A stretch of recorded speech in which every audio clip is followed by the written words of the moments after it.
Hello, chat. Uh, Hello. I hope someone's watching us so they can tell us if they can hear us. It's just been one of those days. This is Magic Fish Radio, and I have a script now. Well, I have like 11% of a script. This is Magic Fish Radio, and we do tabletop RPG streaming on Tuesdays and Saturdays. We We're might... not live technically. We're still on the save screen. Okay, we're live on my screen. So maybe there's a delay? I mean, there usually is, but Okay, now it's there we Okay. go. Anyway, That sound is good. Tuesdays and Saturdays.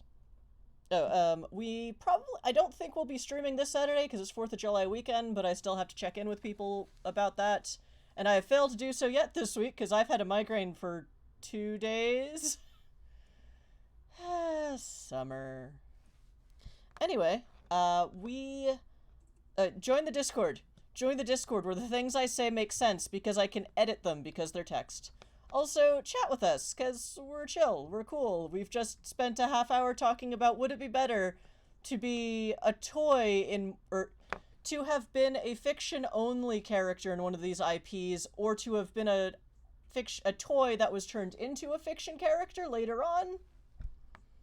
Not just G.I. Joe. Or would it have been better to be the guy creating it all, trying to down so many cups of coffee to stay awake with the unrealistic demands of capitalism? I would say not that, but I'm biased right now. I mean, Larry Hama did a fine job with G.I. Joe. I mean, the man wrote almost every issue of the original Marvel run except for 3 of them.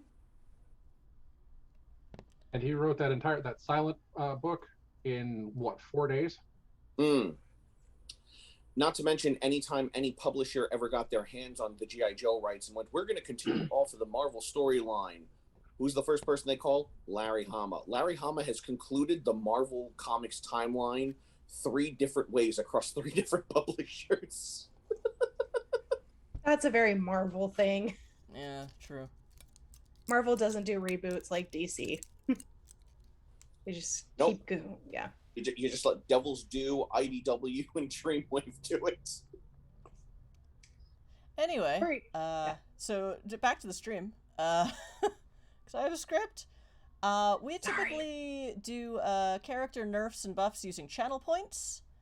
But we're not actually playing the game tonight, so I put back some more traditional channel point things that you can bug us with over the course of the night, or you can save up your channel points for next week. Because once we have a better sense of the system and how it works, we'll know what you can buy with channel points. We might figure that out live on stream. So tonight is session 0 of G.I. Joe Relics of War, where we're going to learn Essence 20 and then build our characters. Maybe in that order. We'll see.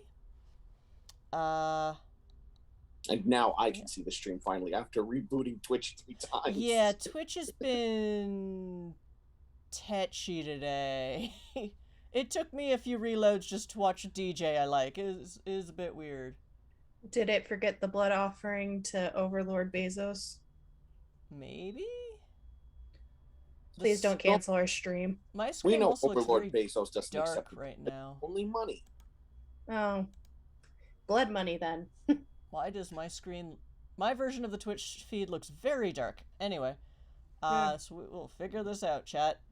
Live on air. We got this. Also, That just join the Discord. Also join the Discord. Yes. It's just called. Where we will geek out about all the things. And with that, I still haven't read the G.I. Joe book because my brain was trying to exit my skull through my eye socket today. So, over to John, so I can read the book now. Hi, everybody. Welcome. Hi. Today we will be doing session 0 for G.I. Joe, the role-playing game published by Renegade Game Studios using their in-house system Essence 20. This is the second game they've published using the basic Essence 20 framework. I say the basic Essence 20 framework because the differences between character building in Power Rangers and G.I. Joe do have some Some significant differences, aside from the fact that there are different origins that you can pick for what you were before you became the PC that you are or going to be playing through, but also the nature of the classes. In the Power Rangers book, you had 6 basic classes, which were basically aligned against the stereotypes of the original 6 Mighty Morphin Power Rangers. So they had the Red Ranger, which basically described, Jason or Rocky from Mighty Morphin days. The Red Ranger was the leader, the slightly more powerful, this, that, and the other. The Blue Ranger is the sciencey one. The Pink Ranger specialized in range. The Green Ranger was, the lone wolf character. Whereas in G.I. Joe, it's a little bit more like D&D 5th edition. I feel the torches being lit in the background by somebody. Stop. It's okay. It's fine. Wherein you pick a class, and then the class has a subcategory. Like, for example, the Commando has a subcategory of Sniper, which is your specialization within the Commando, and gives you additional benefits to make you a better sniper by comparison to another Commando that specializes in a different vein and does something else. Again, going back to 5th edition, this would be sort of like the difference of playing a fighter who is a Cavalier versus a fighter who is an Echo Knight. You both have the same basic fighter gift set, but you also both do very different things otherwise.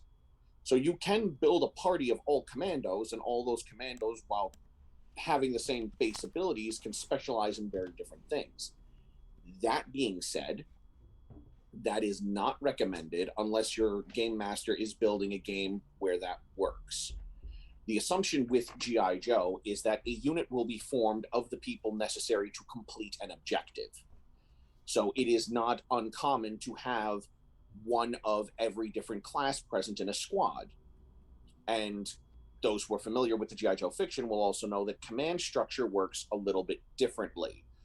While General Hawk is effectively the commanding officer of all of G.I. Joe, followed by Admiral Keelhaul as his second, if they are aboard the USS Flag, General Hawk will abdicate command to Admiral Keelhaul, because Admiral Keelhaul knows what he's doing in this situation better than General Hawk does.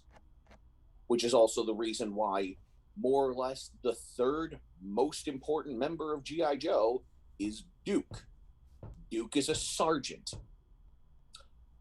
He technically outranks lieutenants, majors, and captains in G.I. Joe because Duke is the predominant field commander. He is effectively General Hawk's right-hand man. The person who will lead a mission is the person most qualified to lead this mission in its given criteria. Let's say your mission is to infiltrate a business front that is being run by Tomax and Zamox, the deranged financial genius twins of Cobra. And the person best suited to run this and get the information needed is going to be someone who can sneak in, someone who understands the legal and financial documentation, and someone who can hack. So the person with those characteristics would be the one most likely either taking lead of this or having a predominant advisory position during this operation, because they know what they're looking for, how to access it, and a better idea of where that information would be kept. Whereas the guy whose specialty is blowing a hole in walls is only there for one of two potential reasons: distraction, or, well, shit, we need to get out now. Why are you blowing a hole in the wall on the 20th floor? Don't ask me. He's the one with the parachutes. I was just told to blow open a hole in the wall. But this is G.I. Joe, and that sort of zany bullshit is what happens. You are America's top secret special missions force. Your mission: protect human freedom against organizations like Cobra. Because Cobra is not the only threat to human freedom currently running around this world. Oh, you wish they were, but they're not.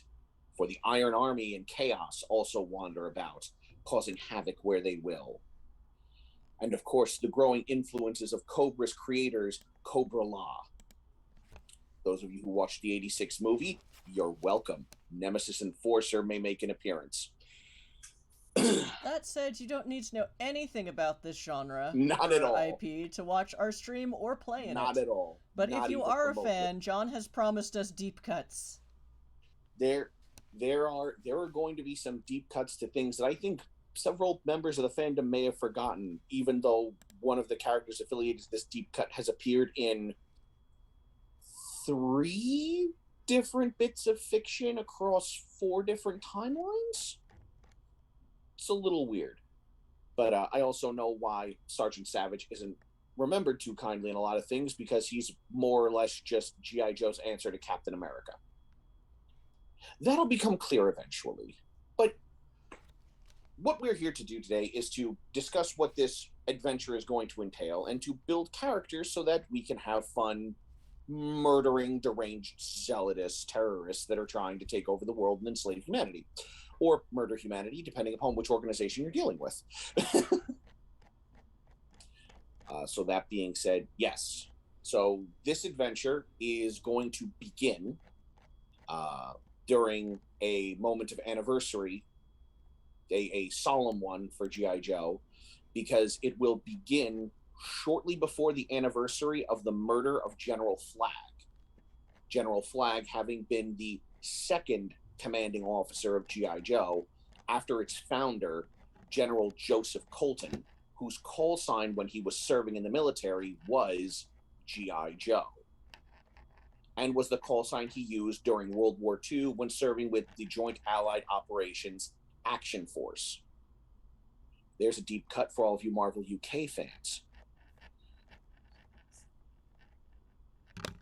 And during these festivities, we're going to be calling back to an old adversary from the Action Force days and from the European theater at that time. But that being said, today we're going to be building a couple of Joes who are going to be more experienced operators. So we're aiming for about 15th level here for characters who have seen some shit. You're not green shirts. You're not new recruits. You've been serving. You know Duke. You know Flint. You know Scarlet. You know Snake Eyes. Maybe some of you keep trying to beat Snake Eyes on the courses he runs. You still haven't done it. I hate to break it to you, but you haven't. Doesn't mean you're not going to keep trying. And he's a good sport about it, I'm sure. Oh yeah, he's Snake Eyes. He's the best. You'll have faced off against the forces of Cobra, the forces of Chaos. You'll have listened to Lieutenant Stone be 90s extreme. Bless you. Bless you. Yeah. But before we get into all of that, as that loose bit of the adventure, if I get into anything else, it'll just start giving shit away, and I don't want to give it all away. We have to turn around and build your characters. Hooray! Now, I said that to an extent this system is a little bit similar to 5th edition in terms of the classes. And yes, to that extent it is. Again, like something like Dungeons and Dragons, this is a class-based system rather than a skill-based system. So you would select a class and have a suite of abilities and predominant ability scores that you would run into, which are called essences in the Essence 20 system. There are 4 of these: strength, speed, smarts, and social. These give you 4 different defense scores depending upon what someone's hitting you with. Melee attacks would be, your toughness defense, which is derived from your strength. Area of effect attacks would be based on your evasion defense, which is run off of speed. A sort of psychic attack or a social attack would use either your willpower or cleverness based on your smarts or your social, depending upon the encounter. Your skills, their ranks and ability to purchase within them is derived from your individual scores in each of the 4 S's. So, for example, if you have a 4 in strength, you have 4 points that you can allocate throughout athletics, brawn, conditioning, intimidation, and might to buy into your rank in the skill or your specialization within the skill. Ranks in the case of Essence 20 don't work as flat bonuses like it would in older editions of Dungeons and Dragons, like third edition, where you bought skill ranks in a skill and you added that value to a roll. Instead, you buy a rank of dice that you roll alongside your d20. So, for example, you have Brawn. Three of you should have or at least it's available in the resources section to actually pull up fillable character sheets. You have listed next to each of the skills D2, D4, D6, D8, D10, D12. You purchase ranks in those, and that is the die that you would roll alongside your D20. If you were to purchase a specialization, for example, you have a specialization in athletics, and your specialization might be something like swimming, argument's sake. Then assume you've purchased up to a D6. So normally you would roll a D20 and a D6 for anything dealing with athletics. But if it specifically had to deal with swimming, yes. So I want to play a gun bunny, to coin a phrase. Yes. But there's no firearms on this character sheet. Targeting. Targeting? Yeah. Mm-hmm. Targeting? Okay. Yeah, targeting I or see. finesse would depend on the weapon you were using, but targeting is the one would be most frequently used for ranged weapons, whereas for melee weapons it would be either brawn or might. Finesse would be used for dexterity based melee weapons. Again, to coin a phrase, to borrow from D&D, is a good example would be something like a rapier.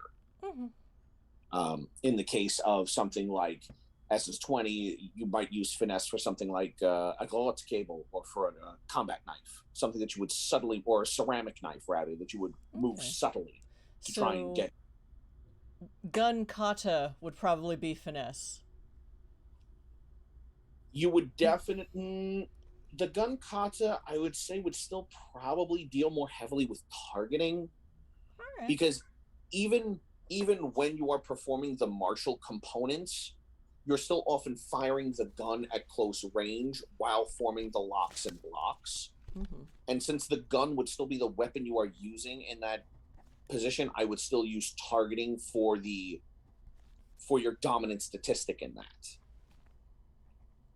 Okay.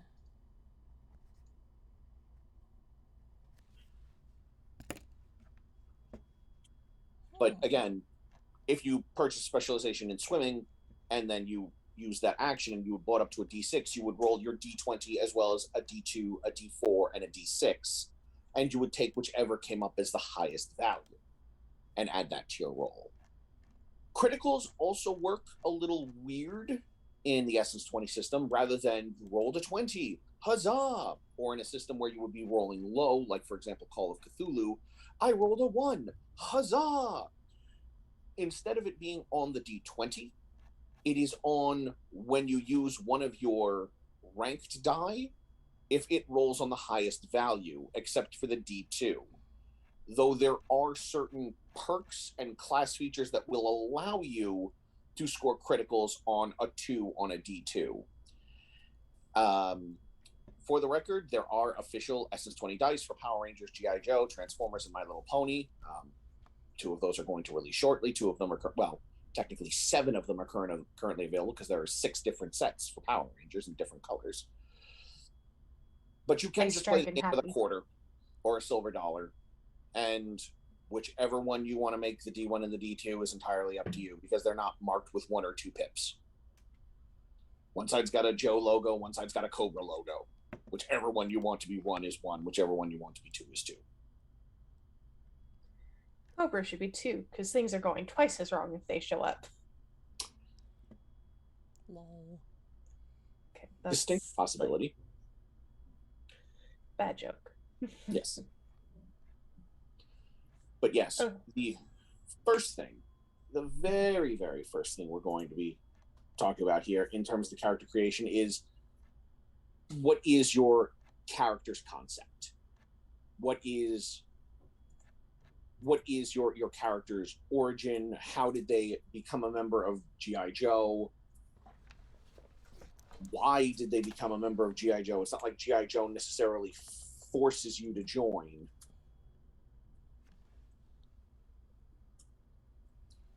You know, you could always just say no. I mean, General Hawk, depending upon the continuity, doesn't always take no as a no, but most of the time they'll be more than happy to accept that you don't want to work for them. I didn't read the book, but I do have character background ideas. Zer, let's hear him. So the one J.J. Abrams show I don't hate is one he did a long time ago called Alias. Where That's the one that made Jennifer Gardner popular, right? Yes. Yeah. Okay, I was trying to remember if I remember my pop culture correctly. The kind of the focus and the plot changes a lot, but the way the show starts out is she thinks she's working for the CIA, but she's actually working for a private company that's evil and pretending to be the CIA to all of its people, and they just think that they're super, super clandestine. Is that the word, right? They just think they're so undercover that the rest of the CIA doesn't know about them. And you know, the first when you know this stuff, it's kind of obvious. Well, that was I mean, it's not much of a spoiler because it's the first episode. Basically, her boyfriend proposes to her. She tells him very carefully, like, I'm involved in the CIA, so, you know, we can get married, but it's gonna be weird. He accidentally lets slip, on the phone, on her answering machine, because her phone is tapped, because these are evil spy people, and they have him killed.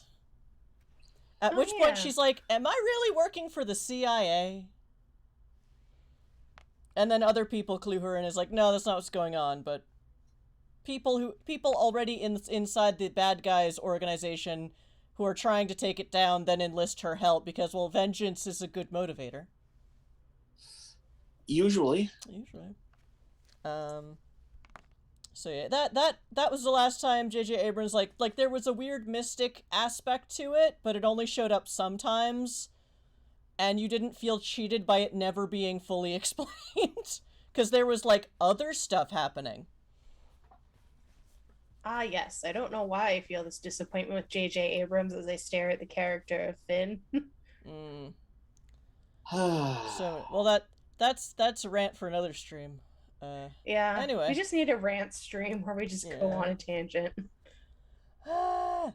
But, yeah, so I'm thinking of, someone who was a, well, basically a firearms specialist was involved with someone pretending, maybe Cobra, maybe another organization, pretending to be the good guys and not, and she helped take them down, at which point G.I. Joe's like, so your background isn't standard, but we can work with that, and we are actually good guys.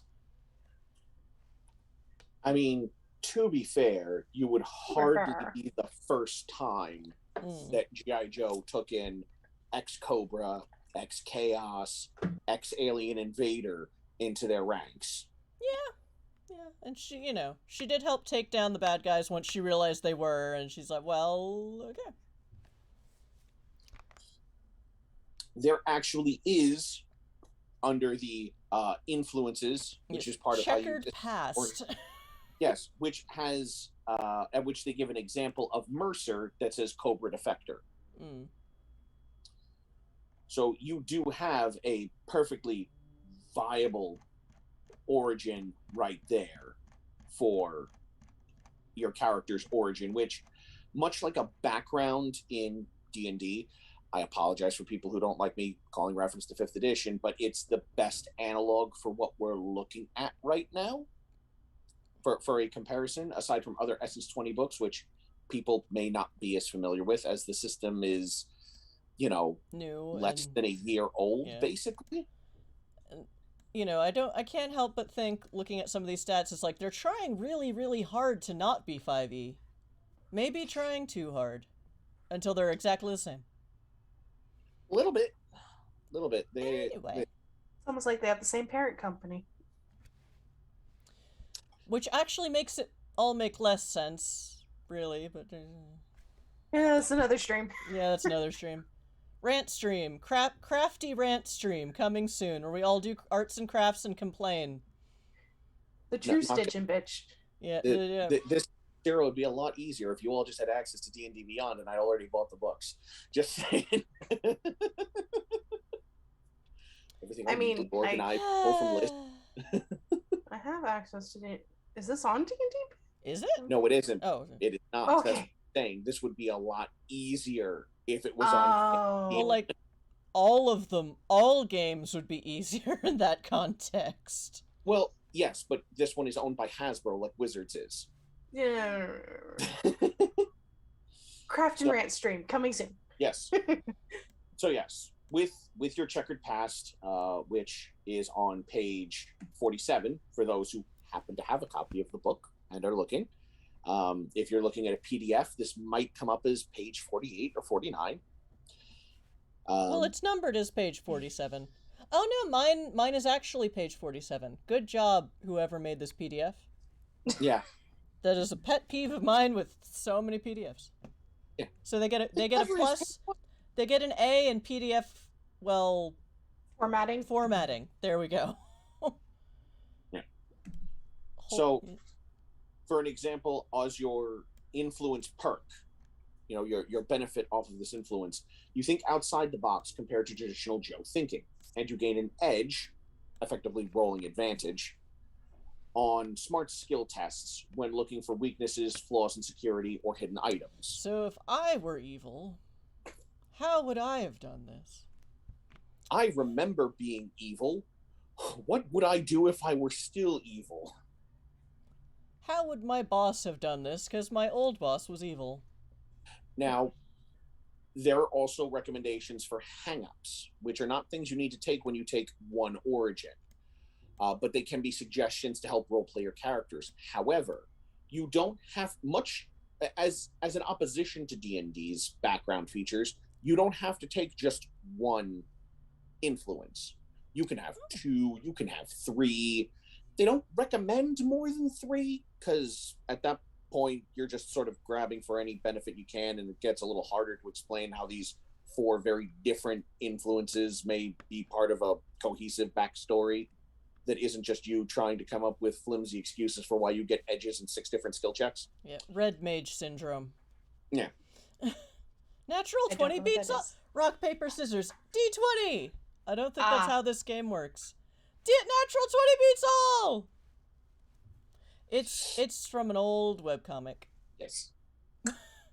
However, while the hang-up is a suggestion when you take your first influence, it is mandatory if you take your second and or a third. So when you take the other influences, you do definitely start taking the hang-ups, or something close enough to suit the character, which you can discuss with your individual game masters. Yeah, because scanning over them, given how ridiculous I want my character to look in combat, I was thinking martial artist also. Okay. Or specialist, I don't know.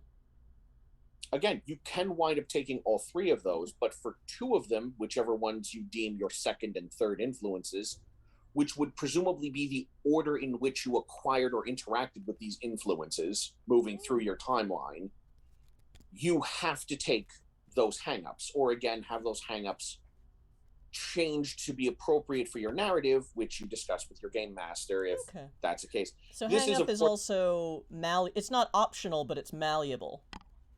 It's malleable for the sake of role play within confines. This is a strong suggestion that can apply to a bunch of different instances, but if some soft tweaking is necessary, not a problem. That being said, this is obviously going to be a bigger concern if you're dealing with an ongoing campaign where you're going from being green shirts to being the decorated veterans of G.I. Joe, and when they're sending out Duke on one mission, Flint on another, Scarlet's leading a third team, hey, guess who gets to lead team 4? It's one of you lot. But again, not what we're doing. So the hangups are going to be good for when they apply for roleplay purposes, but I'm also not going to be super strict on them because it's going to be 3 sessions of us trying to run and gun our way through various ne'er-do-wells and evil plots. Evil! So that is one thing to bear in mind for your influences. Another is having an idea on what your role is. Role is their word for classes. This is something you may want to get ahead of first before you start assigning your essence scores. Essence scores are assigned by starting with a default score of 12, and you allocate those 12 points across your 4 statistics. Now, theoretically, you can do 9, 1, 1, 1 if you really wanted to, and just extreme min-max. I advise against that, only because they make a point in the rules of assigning many of these statistics a more important value than you might initially think. For example, your speed rating actually dictates how many actions you can take in a turn. With a speed rating of 1, you can take an action, i.e. to fire a gun, use an item, flip the bird, or take your move action. You are just so slow you can't do both in 6 seconds. With a score of 3, you can take your move, you can take a general action, and then you can take their free actions, shouting to a teammate, firing off a quick hand sign that isn't flipping the bird, because that one takes a lot more. You have to put the force behind that one. But firing off quick around the corners, or whatever additional feature that a perk or your class might allow you to take as one of those free actions.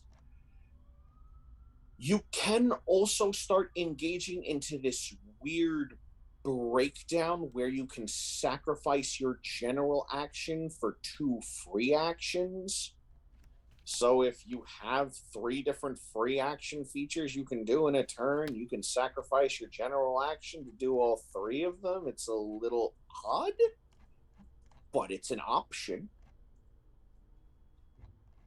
But once you've settled on what you want your character to specialize in, melee. Oh, we lost Fennec.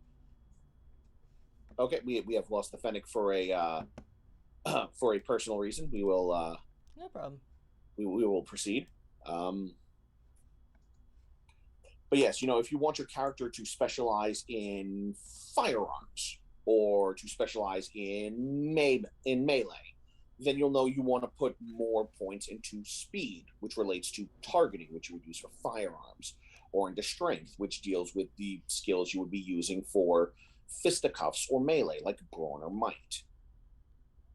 So ultimately, it comes down to what you want your character to specialize in. Maybe you want to build the G.I. Joe answer to Tomax and Zaymot.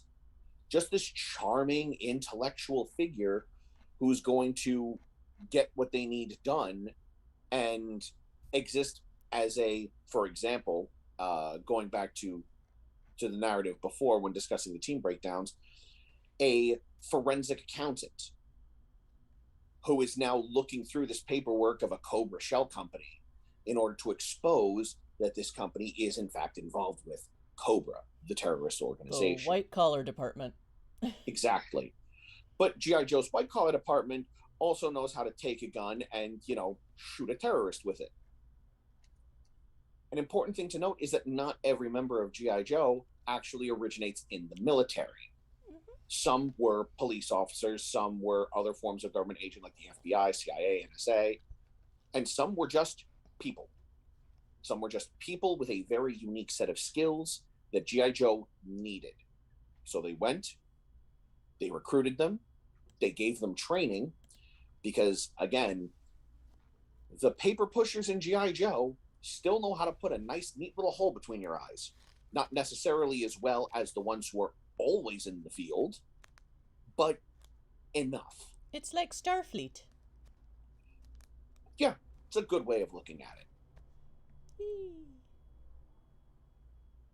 You're all trained on how to use phasers. You're all trained on how to do this and all to do that, but you still belong to the medical department, or you still belong to engineering. That said, if a pilot and a ship full of engineers are stranded somewhere, someone will have enough medical training to at least keep people stabilized. Theoretically. Until real doctors can show up. Unless you roll badly. The important real-world reason for this, not real-world, but real-world reason for this, is that too many of the Joe facilities have become compromised and invaded by enemy agents, which is why everyone down to the janitorial staff needs to know how to defend themselves. Days since last Cobra attack. 37. Look, I'm gonna tell you right now, I'm gonna be perfectly clear. Nobody, absolutely nobody screws with plunger or scrub brush. Those two meleeed their way through far more Cobra agents than Cobra is willing to admit. When the janitorial staff beats your ass that bad, no. They're actually both specialists. They're just like, no, this is like semi-retired. We wanted more of a flexible schedule and stay close to our families. Benefits aren't bad. Yeah, benefits pretty good. Like being able to go home for dinner. G.I. Joe actually does offer... G.I. Joe offers the benefits that the real-world military is supposed to.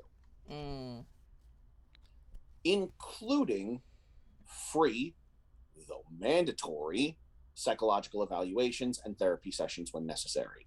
Nice. Also, because G.I. Joe tends to have a lot of weird science bullshit going on, losing a limb in combat isn't necessarily the end of your career or your life. You might just have to start wiggling some mechanical toes. Look, we're twins. And considering Star Wars was also once published by Marvel, and it's now published by Marvel again, a Star Wars G.I. Joe crossover wasn't quite as unrealistic as you might have thought. It's just, oh god. All I can think about is Disney swallowing up everything.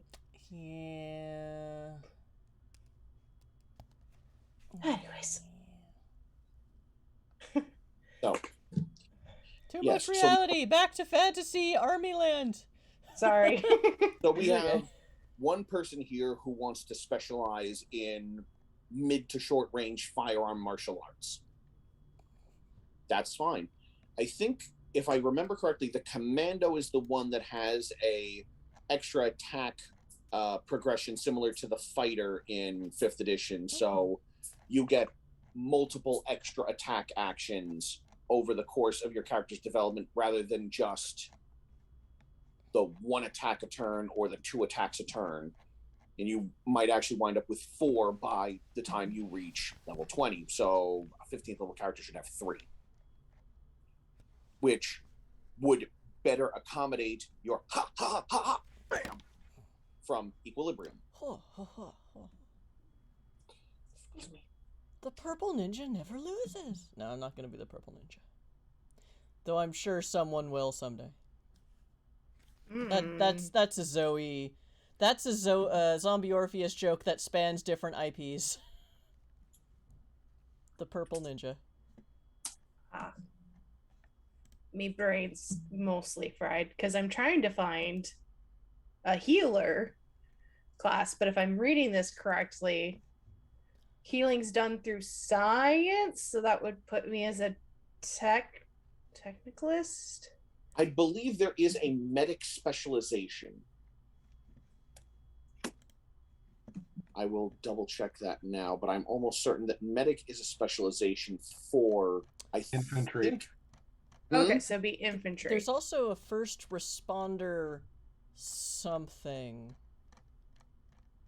Origin. Well, I was trying to find specifically medic because that's what I wanted to do. Page 82. I found it under infantry after Control F finally stopped freezing and being a jerk. Yeah.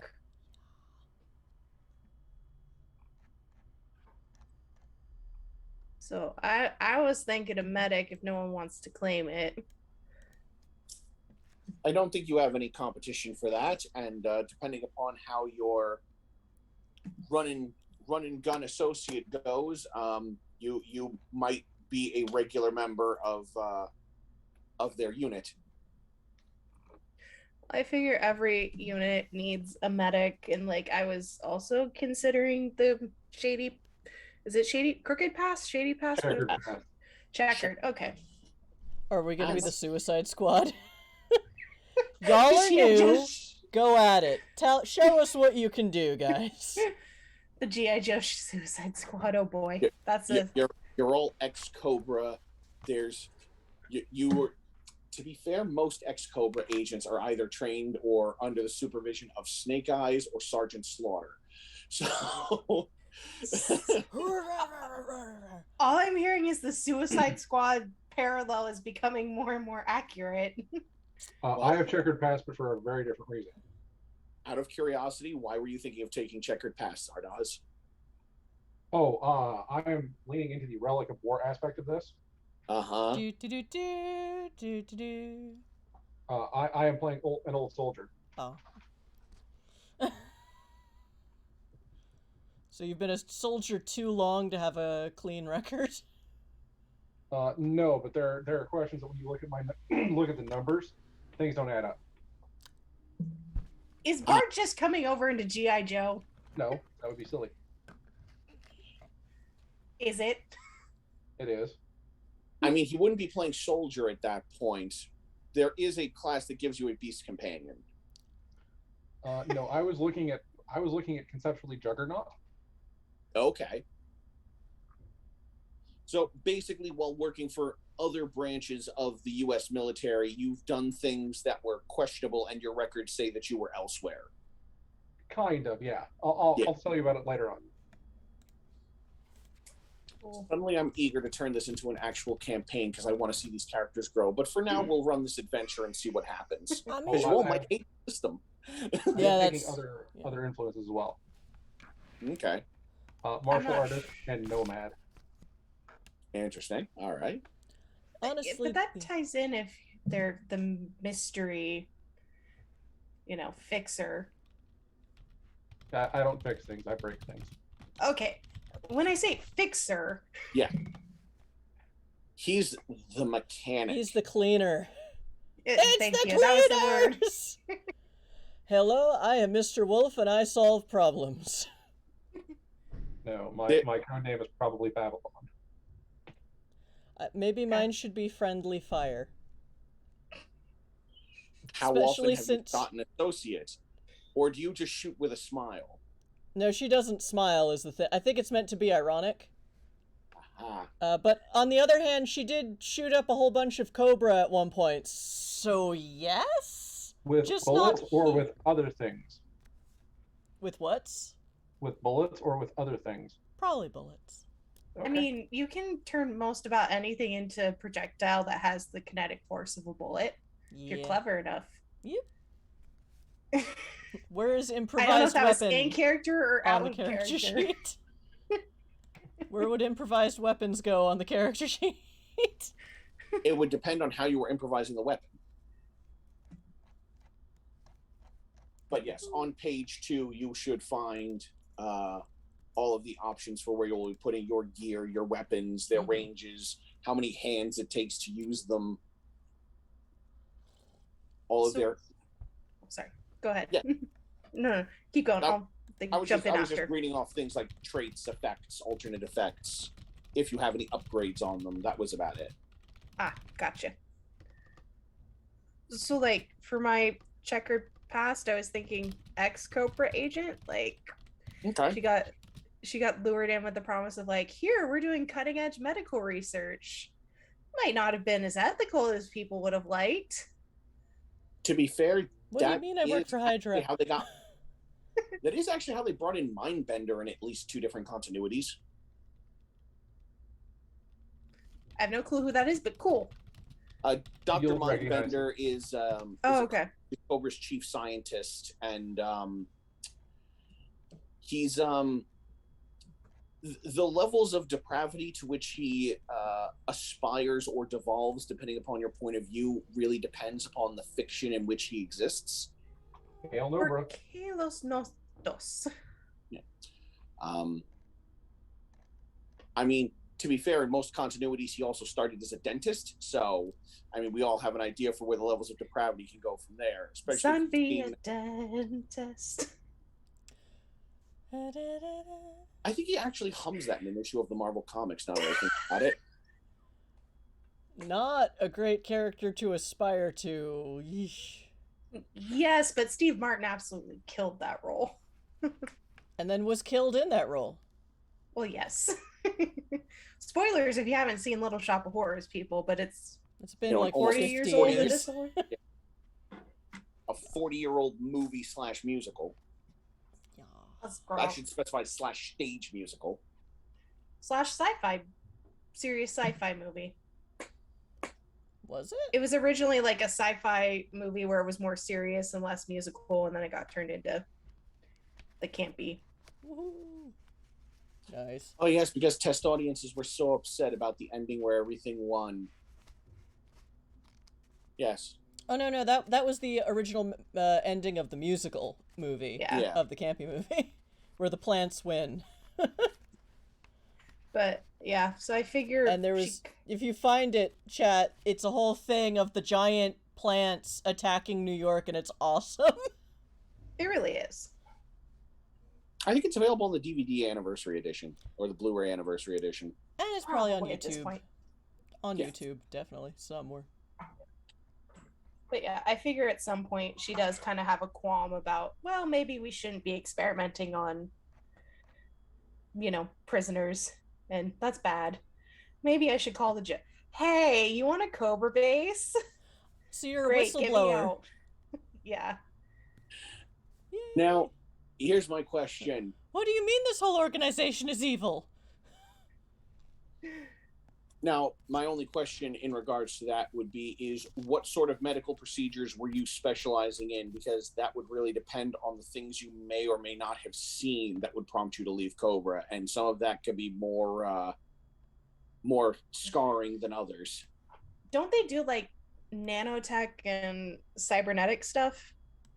In Wanna say? several continuities, they do, yes. I would assume that's pretty messy if it goes wrong, having tiny little bots, just eat out of someone's inner bits.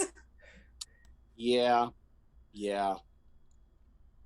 Swarm was a very short-lived character. That being That's said, actually a character? in at least one continuity it was. While there are fewer G.I. Joe continuities than there are Transformers continuities, there are plenty. And there are plenty of characters that only exist in one continuity or in two of them. Were eventually brought into another because, well, we have the rights to use this one. Why can't we use this one? Okay, because Sergeant Slaughter is a character we can't use because the rights for him ended during the 80s cartoon when that deal involving WWE ended. I remember that. But then why can't we use this character? Because this character is technically owned by this publisher and not by G.I. Joe, because they appear in other things by this publisher. It's much the same reason IDW had issues reprinting certain Transformers comics, because they featured characters that were technically owned by Marvel, and Marvel didn't give them permission to use. Spider-Man and Nick Fury and Dum Dum Dugan in the opening, 4-issue mini-series that started Transformers, they got, Marvel didn't really think twice about that, didn't think people would want to read, 30-year-old Transformers comics. Turns out a lot of people did. But by that point, Marvel was like, fuck it, whatever. Spider-Man's there for, 8 pages. Yeah. Fury and Dugan are on there for, 2 panels. But there's a character that Marvel owns who is a major fixture in the back half of that series, and a couple of her associates are still owned by Marvel, though Marvel has not done anything with them since Transformers ended. Marvel still owns the rights to these characters, but has just seemed to have forgotten that they have the rights to them, or have no good way of using these characters without Transformers being part of the canon. Similar issue arose with Rom the Space Knight, because Marvel published the Space Knight comics, and they had the rights to the Dire Wraiths and Space Knights, and there was this whole thing where Hasbro owned the rights to Rom the Space Knight as a name and as a thing, and the Dire Wraiths as a thing, but they didn't own the rights to the images that were used in Marvel Comics. So Marvel could keep their Space Knights and their version of the Dire Wraiths. Meanwhile, And this game... Yes, this game. Remember, chat, we have a Discord, and John will happily answer all of your questions about G.I. Joe fandom and toys on the Discord. Unfortunately, a lot of this stuff overlaps and happens a lot, especially in stuff related to Hasbro with how it's jumped around. Wait until we play Transformers. You know what? In Transformers, I think I'll be far more focused on getting you all characters built so we can jump right into me throwing all the references at you. References. That's fair. Too many. I don't know why I'm used. There's at least one player I still want to try and convince to play in this game, just so I can watch him go, wait, this... You son of a bitch, you wouldn't. But yes, that being said, I have no issues with any of the character concepts you have given, which is a thing that you should also talk to your game master about, because your game master might have a specific idea in mind for the adventure and or campaign they want to run. So you should, talk to them about how much this character belongs in here. Again, the book is written under the assumption it's playing by the 84 cartoon rules. People aren't going to die necessarily. They'll be knocked unconscious. With bullets. They'll be defeated. The bullets. Actually, I didn't get around to watching, on the Discord, we linked to a channel of all the old cartoons, and I didn't really watch them yet, because I've been busy and or distracted. Is it like in Ninja Turtles, where they, don't use their weapons? Or do... They use lasers. They have laser blasters, because they couldn't use bullets on TV for kids. And people will be firing blasters, everyone's missing, then the Cobra androids start blowing up, and then someone shoots out a support beam for a walkway up here, and it falls down, and Joe's like, "Oh, my leg, it's broken." Okay, so I get lasers? Lasers and bullets will both be available depending upon your specializations. In your case, you're probably going to be assigned bullets, though you may be able to acquire laser weaponry. Lord knows Cobra has enough laser weaponry, because Cobra, though their laser weaponries tend to be more in the two-handed gun variety, which will be a little bit harder for you to properly gun fu with. Which is why you will probably be assigned, Berettas or some other some modified 9mm firearm. So I'm looking at the roll call chart on page 69, lol. Based on the fact that this character is inspired by me watching The Mandalorian over and over again, could be Commando, could also maybe be Ranger. I'm good at one thing. I'll try to apply it to everything else. But I haven't looked at all the that's just the little sample chart. I haven't looked at the thing. Yeah. With all the stuff. So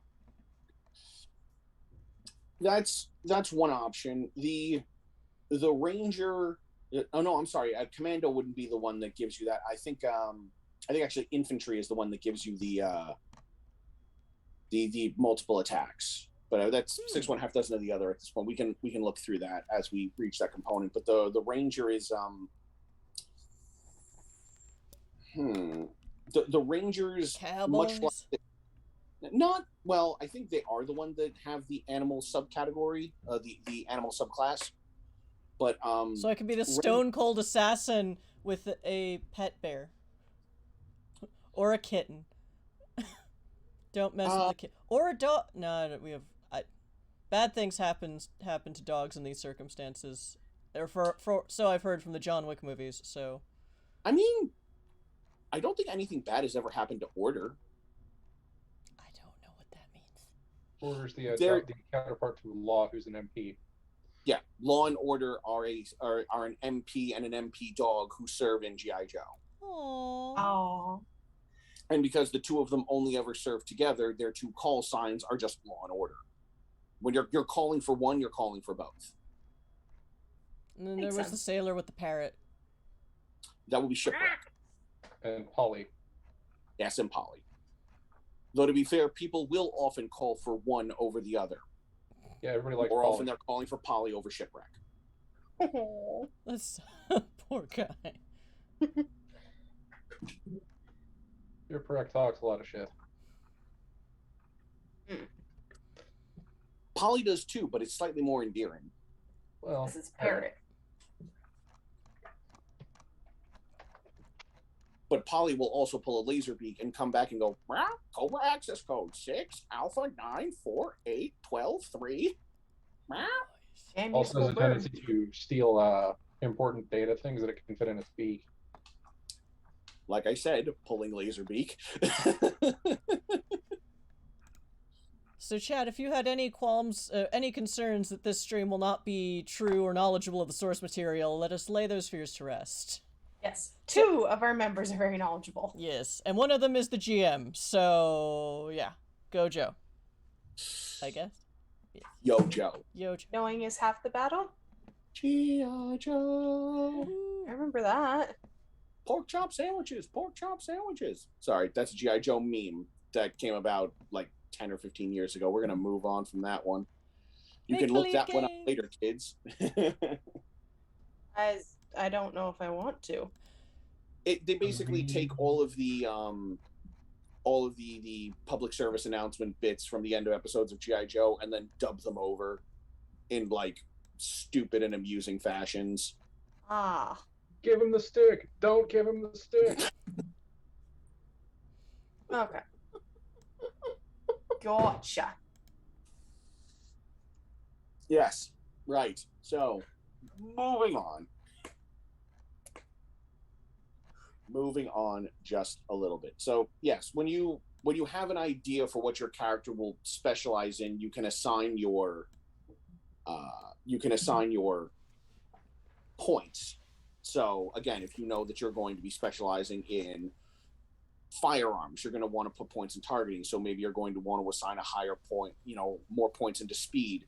Maybe because you're ex-Cobra, you don't really get along well with everyone. So your social's not super great because Cobra indoctrinations made you a little prickly. Yeah, I started my base assignment at 4 strength, 3 speed, 3 smarts, 2 social. Yeah. That's the common recommended spread in the SS20 book is 4-3-3-2. So you're never really bad at anything, but you're definitely more specialized in something. But again, you can theoretically go 9-1-1-1 if you really wanted to just min-max into a thing. That is also an option. I will pass on that. Oh, initiative is its own Initiative is a skill skill. under speed. Yes, it is. Because I was looking at the commando stuff, and it's like, you can use this or this instead of initiative, and I'm like, wait, what? Oh dear. Initiative is a skill, which is thing not a in- huge fan of. In White Wolf, I mean, your initiative is, well, at least in NWAD, it's your initiative is usually a set, and then you roll plus your initiative.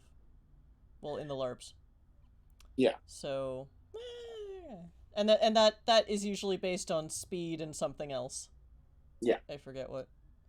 V5, there are rules for rolling for initiative, or they break it down going, okay, people using firearms go first, people doing melee go first, people who are trying to do something else go third. But you also have conditioning, which is a skill under strength. Conditioning skill. You would look in conditioning and you will notice there are no specializations for it like initiative, but it also doesn't have a die. It just says +1, +2, +3, +4, +5, +6. that is just a flat bump to your hit points. So you can literally spend your precious skill points to just bump your HP if you really wanted to. Cool. What else might be looking at skill points? Yeah, I don't necessarily recommend that unless you literally need nothing else from strength, which seems unlikely, but is a thing to bear in mind. So if you've all assigned your essence scores because you've got a general idea of what you need to start with, this is where you can also start assigning your points. So, for example, Zardoz is assigned 4, 3, 3, 2. So now he has 4 points that he can allocate across athletics, brawn, conditioning, intimidation, and might to buy himself a D2, a D4 in one of these things, or to purchase a specialization. Yeah, I put 2 in brawn and 2 in might. Okay. Because I'm looking at the build I'm looking at is this character will look a lot like Wrecker from Bad Batch. Okay. Because I'm going with the heavy armor Vanguard. Makes sense. Yeah.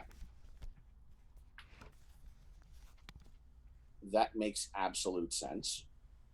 And for Origin, I picked Soldier out of the Army section. Okay. Again, I should make it clear that for the differences between the Power Rangers and Transformers and G.I. Joe books, rather, as they exist, things like the influences and origins can overlap, in some cases fairly heavily.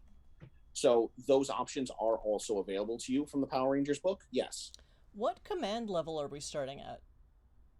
What command level are you starting at? Hi, DJ Regular. Hello. I think I follow you on Twitter. Hi. We're doing a session 0 for a G.I. Joe game that technically starts next week and is 3 sessions. But this is Essence 20, so we thought it would benefit many people to see us, you know, figure this out on a live stream. Woohoo! Oh, and hi, Typhonius. You just joined too. Hello. Hello, hello. We are reading books live. Yes. Zardoz has actually started building his character sheet. I'm slowly getting there. I didn't read the book because migraines, but I'm doing it now. Yeah. I'm starting to see why you suggested Commando, because I'm looking at Infiltrator. Yeah. And, yeah. Makes sense. It certainly has its options. But this is where it goes back to being a bit like D&D, where yeah. At our command level we get new feats or things. Yeah. Yeah. Features. Yes. Features and perks. Class features, yes. Yes. Role features, but yes. Yeah. As you proceed through your characters, which again you'll be building to 15th level at this point. So Oh shit. More. Yeah. you will have been through some shit. You will have been serving with G.I. Joe for some time. That being said, you have still not reached the point where you are in the Duke range or the Scarlet or the Snake Eyes, where you are necessarily commanding units yourself, but you are veterans of this sort of day-to-day bullshit.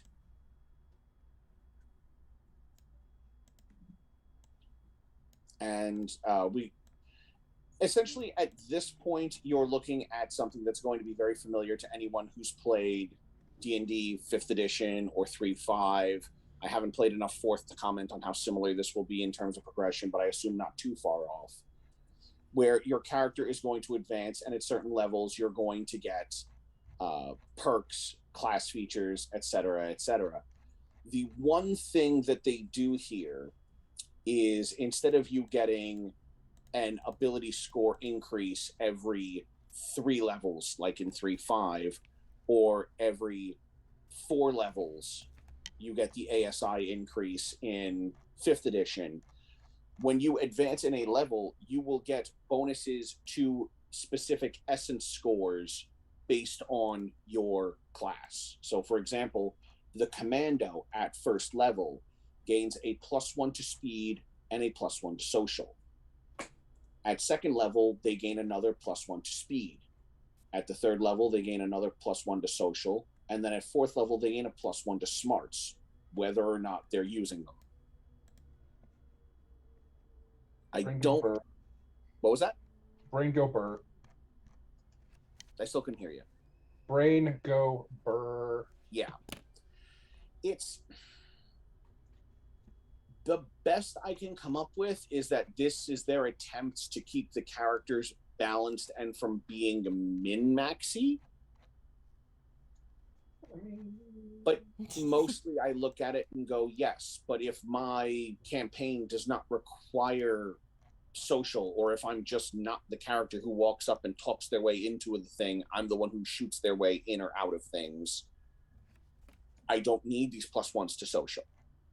That's not my thing. It's not what I do. This is not the role I serve in G.I. Joe or in this unit. I have a bunch of socials that I don't understand, but I'll take them. Such as? Well, no, Vanguard gets 5 social essence boosts between 0.8 and 15th level. Yeah. Once again, Zargos is the face. Really not. You really shouldn't let me talk to people. I'm borderline issues. What's the worst thing? Things? You have to use your Vanguard features. That's the worst thing that's going to happen. Somebody's going to get punched in the face real hard. Yeah, and it is infantry that gets lots and lots of extra attacks. It was infantry, yeah. Yeah. Which is interesting for your healer, since it technically falls under infantry. Yeah. To a point, it makes sense for the medic, especially if you're a field medic, because one of the best ways in order to protect your patients is to shoot the thing shooting your patients. Fair, or be fast enough to get there before they get shot. Again. Yeah, again. The commando is very much the rogue analog here, as denoted by their sneak attack damage. Yeah. Their sneak attack works a little bit differently by comparison to 5th edition. For example, you don't need an ally to be harassing an enemy within 5 feet of them. They can be within 20 feet of them harassing them. But that's also because the assumption is most of you will be fighting with guns. Not so much in D&D where ranged not as many of the weapons are ranged, or rather not all of the weapons are ranged. Not to mention there are classes that are specifically designed to benefit from running up and ganking a fool, like Barbarian and Paladin. I mean, we could use ranged weapons, but then we couldn't use a third of our class features. So I'm going to take this battle axe and I'm going to drive it into your skull as it is wreathed in white flame. Wait, why are you talking this way, Paladin? I'm the one with the low int. Yes, but sometimes I feel like just giving in to the raw urge to just smash something. Fair enough. Bro rage? Bro rage. Bro rage! And the rogue is sitting in the shadows, 30 feet away with the short bow. And being harassed by 2? Perfect. Sneak attack, 96. 96 or 96? Because either way, it comes out to the same. 9, die, 6. Okay. Now, to be clear, one major difference between the SS20 system and then its nearest analogs, D&D and Pathfinder, is that this system is not necessarily obsessed with big numbers. It's not how many dice can I roll, how big a die can I get on my weapon. In this case, your default damage most of the time for your weapon is 1, unless otherwise stated. Your sneak attack damage is not an extra D6 you add. It's an extra 1 point of damage, 2 points of damage, capping out at 6 at 20th level. So you don't have to roll for damage. The damage is just automatic. Yes. Low, but automatic. Yes. But your enemy's hit points reflect this. you're not facing enemies that have 700 hit points. You're facing enemies that have like 20 hit points. Okay. I think the largest one I've come across in Essence 20 so far had like 45, which, you know, sounds like a lot when most of your weapons are doing 1 or 2, but when you've got a character that has the sneak attack bonus of 6 and someone else who's got a like a heavy attack damage that's another +5, and of course you can eventually pick up weapons that the game master goes, and here's this weapon that'll actually do 2 damage, twice as strong as the pistol you're already wielding. A +2 pistol? I mean, technically that would only be a +1 pistol doing a total of 2 damage, but yes, more or less. More or less. I'm looking over the infantry stuff, and apparently, like, yeah, if I want to be more of a gun bunny, that probably would be commando, because the focuses of infantry are explosives, battle machines, and medic. Okay. So, and I thought, well, are guns technically explosives? And I look further into the focus options as I know they mean bombs. Do you want the science answer or the book answer? I was going to say, if you wanted to specialize in very specific types of ammunition that are designed to explode, then I could make the argument in your favor. But I don't think that's the character you wanted. Yeah. You might not be able to pull off gun fu as well in Commando, but what you will be able to pull off in Commando is I can snipe your ass out from further away than anyone else in this party. Maybe. And there's no way to add extra attacks to the other roles? Commando, much like Rogue, really focuses on the one precision attack that deals bigger damage. Okay. Is the whole. That's why Rogue also only gets the one attack as an option, but that's because the Rogue theoretically has the party giving him advantage, or he's attacking from the shadows, or she is creeping along silently while invisible, and they just come out from the ceiling and just like surprise. Yeah, and they have their their 1d6 pop 3 short sword, or their 1d8 plus 3 rapier, and then go 1d8 10d6 plus 3 plus 5 for my dexterity. Oh, plus another 2 because I coated this in poison. Exactly. And then, they're very much like the paladin. There's a very good chance that a rogue can just outright kill a character of a certain challenge rating based on the level they're at. So you fight. So Vecna shows up. I sneak attack. What? Okay, roll sneak attack. That's 100 point. You That's take 100 points. Vecna's other hand off. Boy, Vecna's about to be real pissed off at you. My very first D&D game, my friend, the GM, was running he was using the second ed Greek myth supplement in which there was 1 page of ancient Egypt stuff, so he fleshed out all that with homebrew. And I ended up casting Hold Person on Set. Yep. Or rather on Set's avatar, and he's just he rolled it and he's looking at it. He had to roll a 1. I think that was called Deities and Demigods. Something like that. Legends and Lore, 2nd edition book. Gods and Heroes? Yeah. I don't remember. Legends and Lore. Legends and Lore? Okay. Yeah. But yeah, we were in Egypt, gods could be born as mortal avatars, so I cast Hold Person on Set. Unfortunately, the rest of my party was already taken out, so no one could do anything else to him while he was held. But I did it. You did it. That's the important thing. I did the thing. Yep. So, Sawbones? what's wrong with that call sign? I like it. Yay. I think I'm going with Friendly Fire until I think of a better one. Friendly Fire is a good one. I don't think anyone else uses that. I controlled F through the PDF and Sawbones didn't come up. Whether it's already been used in another G.I. Joe IP, I'm not I wouldn't be surprised, but I don't recognize Sobel. To be fair, there's not a lot of medical themed characters across G.I. Joe, and even those that are, two of them are both named Doc. But then again, one basically takes over the role for her father when he retires. Doc too. Basically, Doctor. You could say. Yeah. And there's Ratchet and Transformers, but I don't...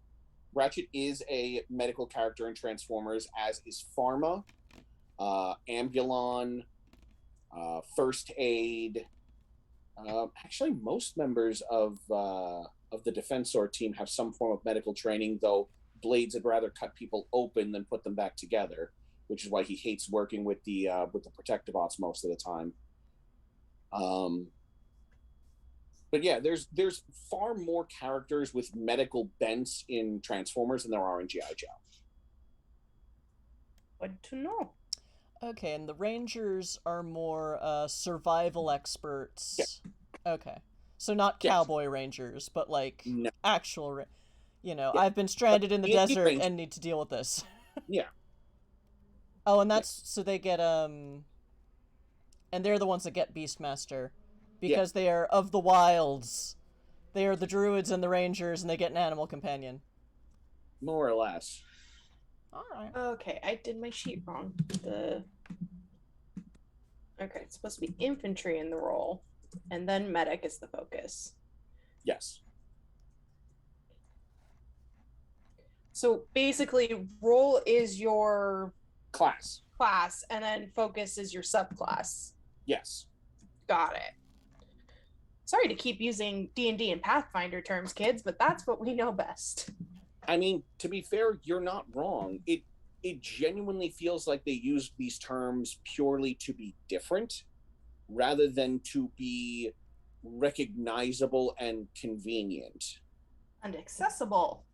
But even then, D&D doesn't necessarily do that because they don't refer to all of the subclasses as subclasses. They refer to them as otherworldly patrons, divine domains, fighting archetypes, primal paths. Everybody just says subclass because it's easier. Yes, because it's a term people understand and make sense. But yes. I mean, you're not wrong, Ty. It is a D&D variant because Hasbro, but yeah. I'm reading chat as I work. Yep, I just actually switched back to claim my 50 bonus points because I keep forgetting that Twitch is up on another window here.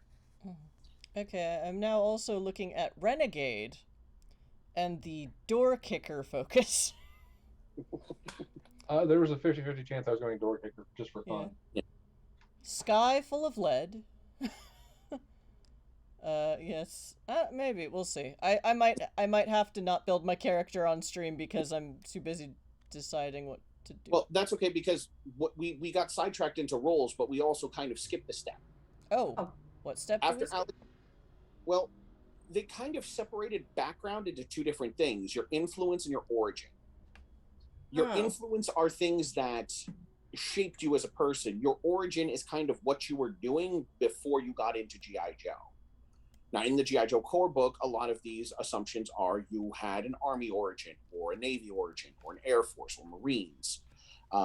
There are non-military origins listed, but this is also a reason why I say the options from the Power Rangers core book are also available, because, again, there are more non-military options, and if you do want to lean into some of the weird science and pulpy action components of G.I. Joe, some of the weird origins available in the Power Rangers book are better suited to that, whereas the G.I. Joe core book is geared a bit more towards the realistic pulpy weird science, if that makes sense. Yes. Like they sort of like scrubbed out most references to aliens and the undead and magic and psionics here, even though those of us who have followed G.I. Joe in even a cursory capacity will know that G.I. Joe has had long dealings with all sorts of pulpy, weird science, magical bullshit, as well as, I mean, again, major component of the 86 movie, well, the 87 movie, rather, was the fact that there was a secret subterranean society of serpent people. Oh, yeah. I It remember don't that. get much pulpier than that shit.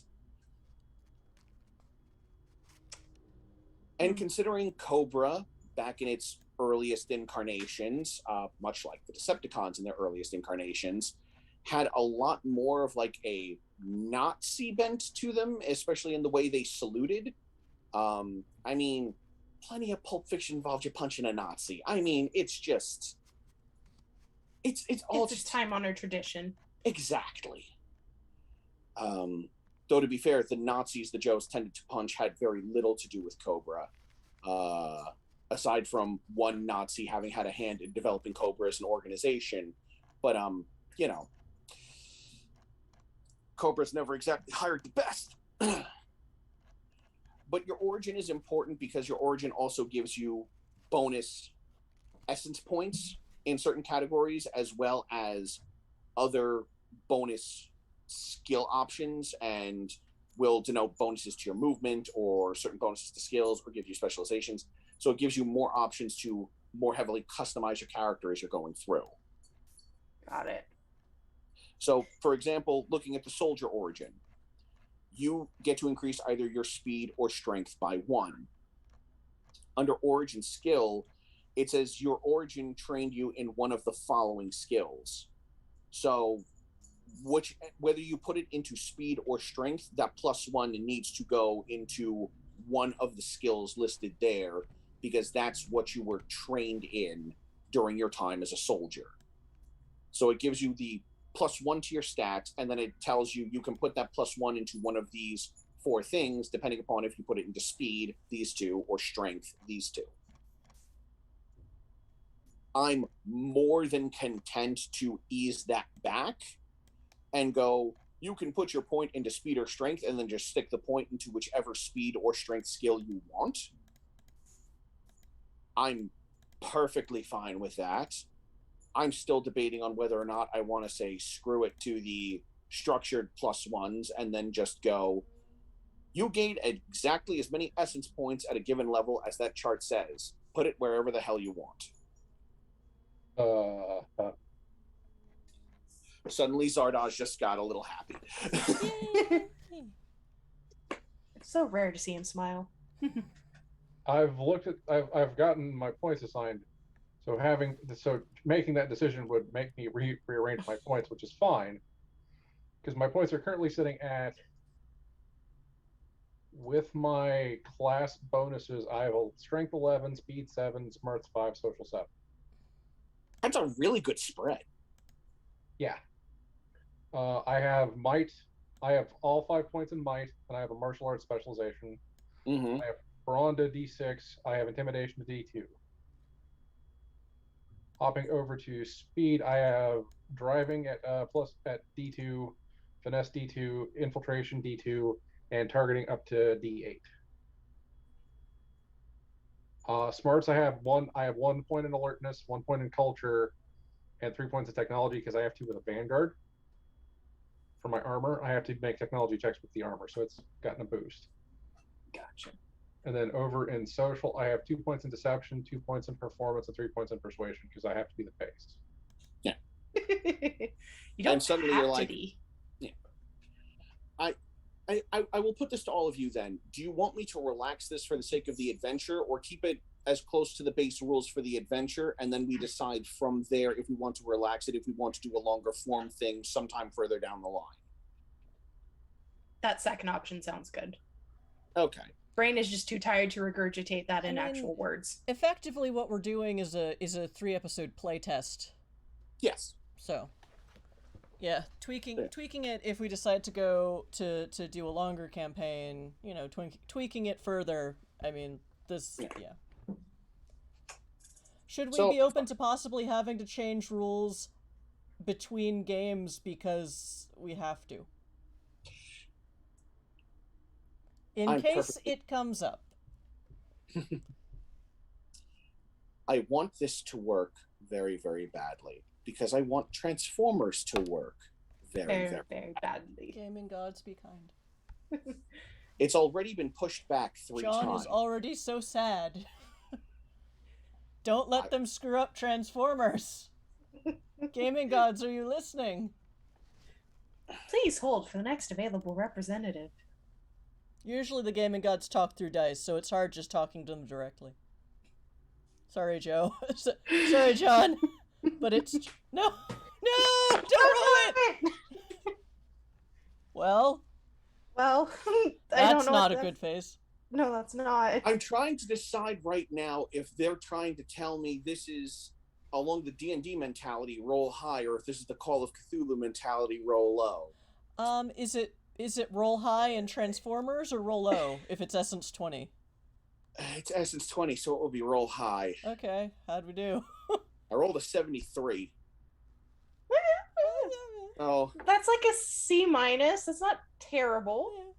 This system doesn't use percentiles. What are you doing? Yes, fair point. roll a d20 like a civilized person. No, that's mean. I rescind that statement. My favorite is a game that has no d20s. So, well, Okay. John. Is that a nat 1? Oh Oh, no! we should have kept the C. We talked ourselves to a D. Damn it! No, that's an F. I just dropped the D20 back into the box and it came up with 20. So maybe that's telling us, quit bothering us, we're busy. So Okay. what you're saying is when you roll that with advantage. There we go. I rolled it with an edge. Okay, so it's edge in this system if So we yeah, wanted to. once again, it's not 5e, but we have edge instead of advantage. There's it's a not lot of 5e. 5e influence in this system. There is Good or for bad? there is a point I need to make also involving the system. Now, rolling with complications can lower the dice you're rolling, and that's the thing that'll happen. And hitting snags will also be issues, basically giving you disadvantage. However, if you are not trained in a skill and you still attempt to roll for that skill, you roll with a snag, meaning you roll 2d20 and take the lower of the two. Okay.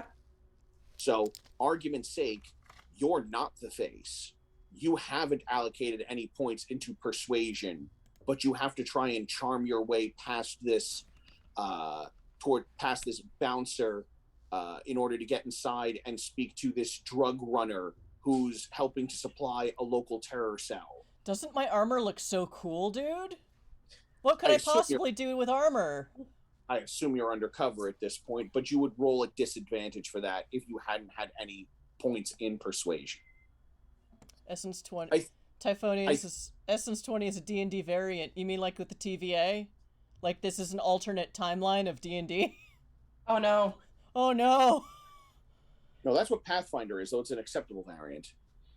Yes, the time authority said it was okay. I was trying to think what it was in Loki. Time variance authority. Yes, time variance. I haven't watched. I'm a terrible Marvel fan. I haven't watched any of the shows.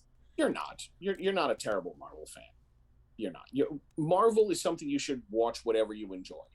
And I love MCU. Don't get me wrong. It's just I think after Endgame, I've needed a bit to breathe on the franchise, and especially with No Way Home, I'm like, okay, I just need a breath.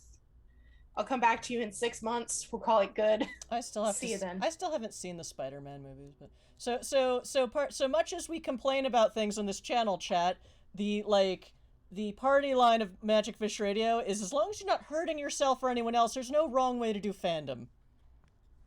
Facts. Rules is D&D variant, no rules entry and marketing is to play just as a cinematic D&D. Yeah. They feed that party line in the books too. Our party line is better. Oh, I missed that. Oh, I also did, but I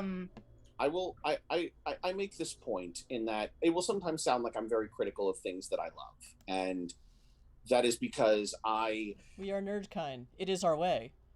It is the way. This is the way. Not just that it's the way, but in many of these instances, I have seen what happens when someone has love and appreciation for the franchise as well as the talent to do it well. people who have Mandalorian. love for the franchise but don't have the talent to do it well. Babylon Those who 5. have the talent to do it well but no love or appreciation for the franchise. Force and Awakens. Neither. I have seen all 4 of these categories exist for many of my fandoms. Yeah. So I know how good they can be.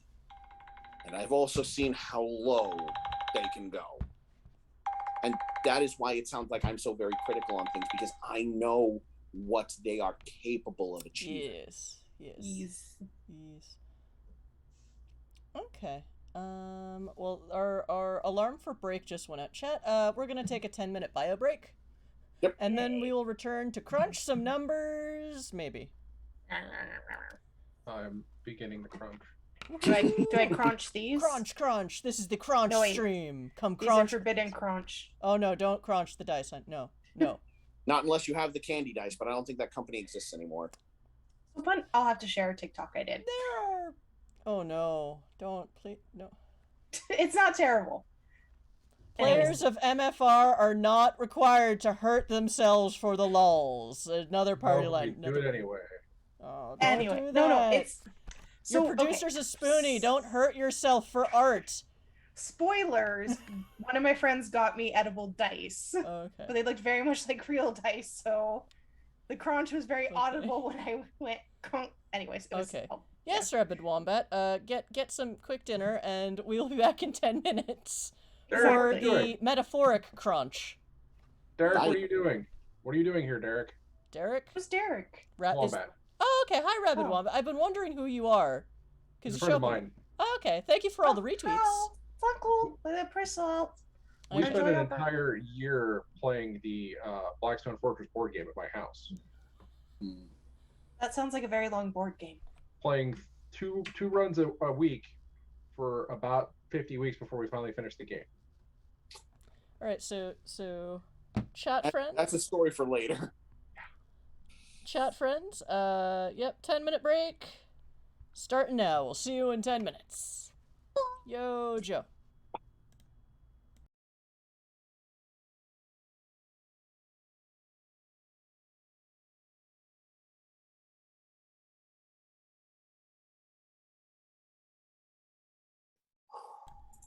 Hello, chat. We are back for some number crunching and maybe some cat infiltration.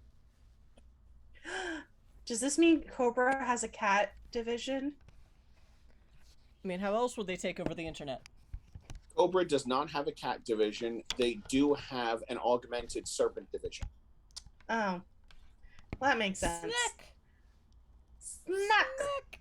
We boop the snoot! Which are not... I boop it on the snoot! I will say this much. Depending upon the continuity I draw the modified snakes from, booping it on the snoot may perhaps be the least advisable thing you do. Please don't do that. Well, this character wouldn't. She's boring. Fadier, no. Well, Fadier wants to know if there's a Catgirl division. I really want to make a bad anime joke, but I'm going to be classy and not do it. Or save it for when we do 5e after this campaign. Or anime 5e after this campaign.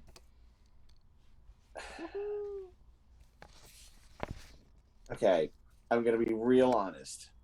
Oh no. I figured it out. There is at least one instance of a cat girl being in a G.I. Joe continuity, but it had to do with a storyline involving Joe's getting stuck in a nondescript anime. Ah. Yeah, that At feels which like a point, thing. when they returned to the real world, they discovered that the anime in question, which was watched by one of their squad mates, has now been turned into a military drama rather than a slice of life thing with an adorable cat girl, as she continues to fight the Cobra turned characters in her own show. I think it was originally meant to be its own spin-off if people liked it enough, but no one liked it enough, and I don't think it's ever been reprinted since because it was basically a one-shot that had no connection to anything else. That makes sense. I was going to say, 80s cartoon theory. Cobra experimented on people, which led to G.I. Joe finding out and then using their Transformers buddy, got the experiments off onto another planet, which leads to He-Man's whole universe and Katora and Please don't Catra bring and all my that. please don't bring my migraine back. Please. I will say that is not possible simply because He-Man is I know. owned by Mattel. That being said, there are bestial humanoids acknowledged in the greater Transformers fiction. And because they are in the greater Transformers fiction, that means they are in the greater G.I. Joe fiction. And then Power Rangers just like, yeah, we're stock footage from Japan. There's going to be weird animal people. And in the comics and in the expanded Super Sentai stuff, there is beast people. So Fadir's like, so yes, cat girls. Typhonia Starheart, you're talking about the Transformers Kiss Players G.I. Joe cross. Oh no! Oh, okay. So trigger. Okay. We'll just not talk about that. Okay, moving on. Points. So I have questions about my Congrats, origin. Typhonius, you broke the GM.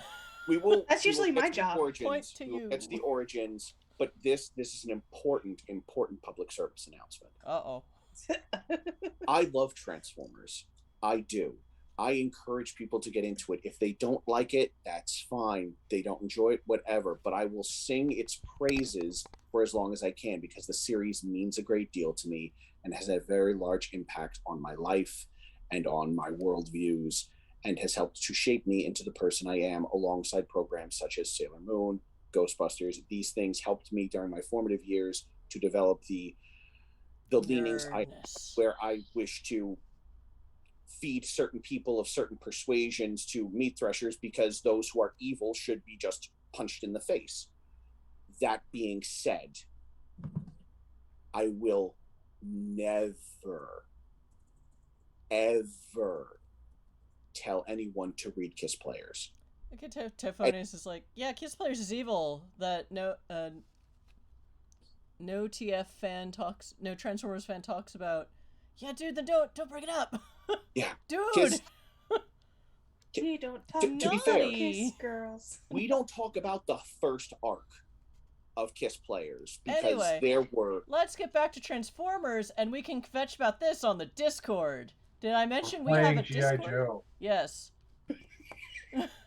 And the more we can figure out the G.I. Joe system, the more the Transformers system will hopefully make sense, and we can play a good game. To be fair, several Transformers have been members of G.I. Joe. Yay! Reserves. So someday, crossover game. Providing the rulebook accommodates it. If it doesn't, I have to do some modifications. But yes, that can wait. Yes. Every GM's favorite line. Yes, Give me a minute to homebrew. Yes, your origins. What was your question about your origin? So I figured I'd take the scientist origin because medicine, which makes sense. It says you can play with 2 languages in addition to your native language, or you begin play with 2 languages. So like, can code be one of them, or would it have to be a specific branch of code if I wanted to? What are you referring to in terms of code? Are you talking in terms of military code speaking, or are you talking about code as in programming? Coding is in programming, given her like cybernetic and nanobot. I would accept programming as a language. Okay. In that instance, if you really wanted to work it that way, though I just can't think of any other languages. I was going to say under normal circumstances, I'm pretty sure that would fall under technology. Okay. Would be coding, but if you wanted to make coding a language, then I would allow that, but you would have to pick a specific code with which you are so fluent you treat it as a language. Blame Chris. I watched her RP a Changeling and Petruchio talking in Leet. That is the thing. To be fair, it was based on how certain Italian families make secret languages of their dialects. That's fair. Of their weird Italian dialect. Anyway, G.I. Joe. So, G.I. Joe. Again, the option at this point is you can either just leave coding as you can make it a specialization in technology. Okay. At which point because I would take the specialization of coding, referring to the general aspect of coding as a simple thing. At which point you could just take your secondary language in, say your family originally came from Montreal, so you're fluent in both English and French, or some other variation thereon. And then you get into the whole thing of Canadian French is different than actual French, and anyways. Yes. But that is an option. You can just go, okay, my family originally came from wherever, and then just have that as a language in the back pocket, which may or may not get used in this adventure, but may be used in a longer campaign if we come to it further down the line. Okay. Well, I figure, she runs around talking like this. She probably knows Scots Gaelic or something, so yeah, make the other language Gaelic.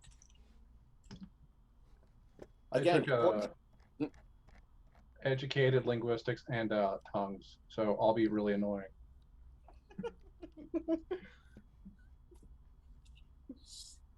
Do you just have a little bag of rubber tongues and you just go tonk? No, but I speak 5 languages and I can pick 3 of them at the start of each mission to change. John is like, this character is broken. I can't wait. Lol. My strength went up. Helps if I actually read the rules.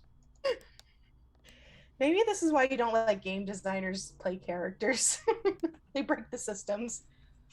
With the modification to the stat allocation rules that you said, my strength is 15, my speed is 7, smart's 5, social 5. Better the devil you know, I think. Oh, John, you'll like this. My hangups, problem with authority figures, doesn't talk Same. about things much. We're going to be a very talkative bunch. I'm the one who has to talk to people. Well, here's the thing. You don't talk about things much refers to you not talking about things that you don't necessarily want to talk about. That doesn't mean you can't schmooze your way past someone or through a crowd. Yeah, but the problem with authority figures is going to cause problems. I think we all have that flaw. Yeah, because I took martial artist as my starting influence. Then I moved into Checkered Past and Nomad. So I have the 2 hangups for Checkered Past and Nomad. John is like, how are these chuckle fucks gonna survive being on base? No, you don't understand. Is in my head, I already see the 2 teams that you 3 are a parallel to. There's, if you remember from the 87 movie, the team working for Sergeant Slaughter, one of which was ex-Cobra, were all sent to Sergeant Slaughter to break them of their bad habits and anti-authority issues. The other team is a team of what would eventually become ex-Joes and then Joe reservists, known as the Screaming Eagles, because of their general authority issues, until they came under the command of Sergeant Savage, which was G.I. Joe's Captain America analog. You 3 are just building a... Captain America was Savage? Okay. No. Did you ever read the Ultimate Comics? He was very savagely not giving a fuck. Okay. You think this A on my head stands for France? Yeah, I remember. Ultimate Marvel. It had its moments. Miles it had Morales good. was good. So, we did get Miles. Hulk, those aliens said some things about you that you probably don't want to have a broadcast on an open frequency, so I'm gonna just whisper them to you, and then you can go deal with them. Is Captain America talking to the Hulk from a helicopter 2 miles away from the Hulk? So by the way... Yeah. Yes.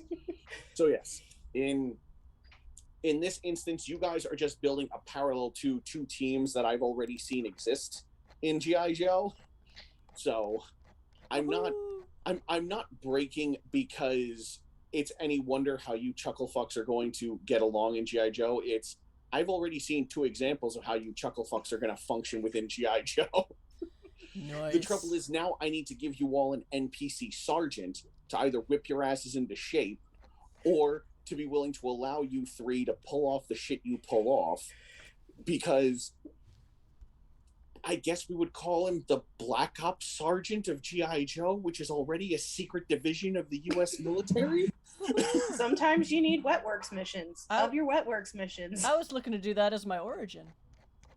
But then I lost the page. Origins, where are you? Hey, John. Oh, from the Ultimate Continuity? Mm-hmm. I have 5 health. I have 1 so far. I haven't done any number crunching. Your medic is squishy. Well, now that you've assigned your points, your origins, and your influences, start your crunching before we start moving into your roles. Okay. Yeah. Let's figure that out. I'm not sure I like the military example. No, she was a civilian. That's why Cobra was so easy to get her. Well, Cobra pulls from everywhere to an even broader extent that G.I. Joe does. They will pull people from military backgrounds, from civilian backgrounds. They'll pull in criminals with no real issue. Yeah. They'll pull in good guys. Honestly, there are members of their units that are charismatic enough to convince good, honest, hardworking people that they're working for the good guys right now. Not to mention, there are also members of the CIA, FBI, NSA, U.S. Army, Air Force, Navy, and Marines who do work for Cobra. Oh, look, it is Hydra. Just snakes. Wait. Hydra is snakes. I was like, hang on. Hydra is a Hydra. So... Many snake boy. Multi-snake. But... I will say that it's less heavily infested by comparison to Hydra in the MCU. That makes sense. Like if they had control over everything, they wouldn't have to spend so much time trying to shoot everyone. You're not wrong. So I have another question about these origins.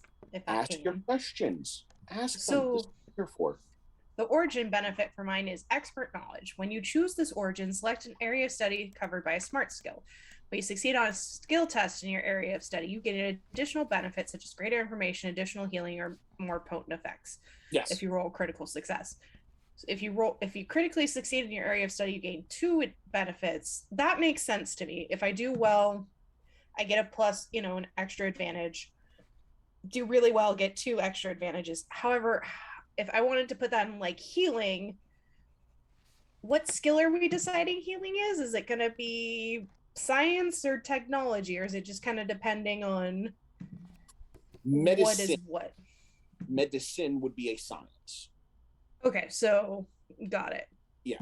However, if I would say that an argument could be made if you were going to put under technology specializations for specific types of equipment, but for the most part, medical equipment would fall under science and the specialization of medicine. Right. So you could theoretically use science medicine to use an MRI. Okay. But someone could make the argument that they would try to, if you were injured and they were going to try using more advanced medical equipment on you, like maybe Cobra was designing these medical pods for better repairing their soldiers or for their higher ups after an injury when dealing with the Joes. You could use a technology check or a science check in order to try and make it work, because you would presumably be working with a more advanced piece of tech. But generally, the use of science medical application or medical equipment would fall under science. Okay, that makes sense. That's what I was trying to figure out, since there's no medicine skill. When you have a medic sub, not grumpy. I'm in my happy spot. If you wind up looking at the essences, they do give you suggestions for options for them. I will track that down now. So I'll just put like specialization in medicine then for this, and origin. Again, that your specialization is derived from one of the points you would use to put into a skill. Okay. But don't forget that is one of the point allocations that you would have. So again, if your origin gave you 1 point that you could put into smarts, instead of advancing a skill, you would purchase specialization, and then you would have to put what that specialization is. Okay. scroll down to my job so I know what I'm doing. 113. I just had a funny thought of trying to put friendly fire in the MRI when nobody knows how to use an MRI and they're just holding their guns. Did you not? Chaos. Someone has to be the chaos gremlin when Dracus isn't here. Yeah, but we're gonna hear about it from General Hawk. Okay. So yes, science, sample specialization, medicine, knowledge of anatomy, diagnosis, care, and treatment. Science medicine is used by doctors, paramedics, and others to save lives. With this specialization, you do not need a standard medical kit to make a science skill test to restore health. So that is what the sample specialization of medicine under science would offer to you. Under technology, samples are advanced technology, communications, computers, engineering, explosives, or a specific type of technology such as artificial intelligence, drones, cybernetics, mechanics. Got it. Okay. Increase your smart essence by 1 at first level, and then skill increase must go into science or medicine. Okay. Sign up limited medical kit that does not count against. Okay. It's pretty standard with healer stuff. As I muttered to myself and not read it aloud to chat. I apologize, chat. I'm terrible at this.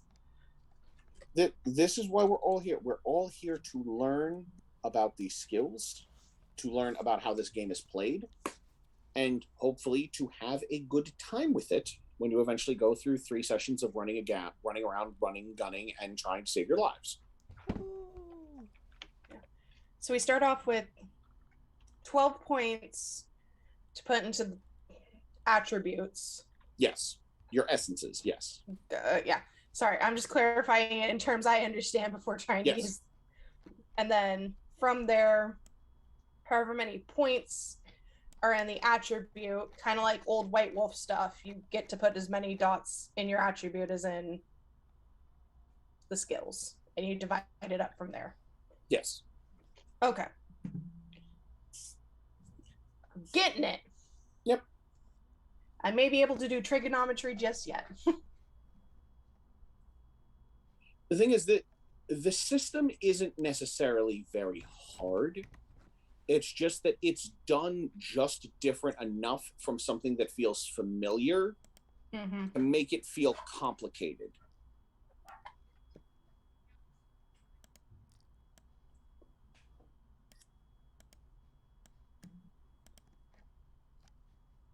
These are things that come up.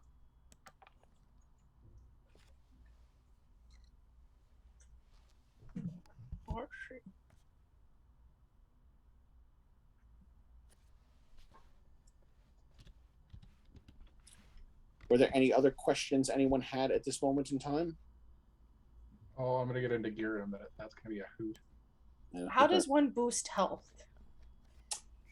Your health is based on your strength stat. Okay. If I'm not mistaken. And then you will receive bonuses. Actually, let me double check that. Because as I said, that's something about that felt wrong. It's based off of your conditioning, which is a derived stat from health from strength. Yeah, but you get boosts of it along your class, and you get one for being a Joe. Health 37.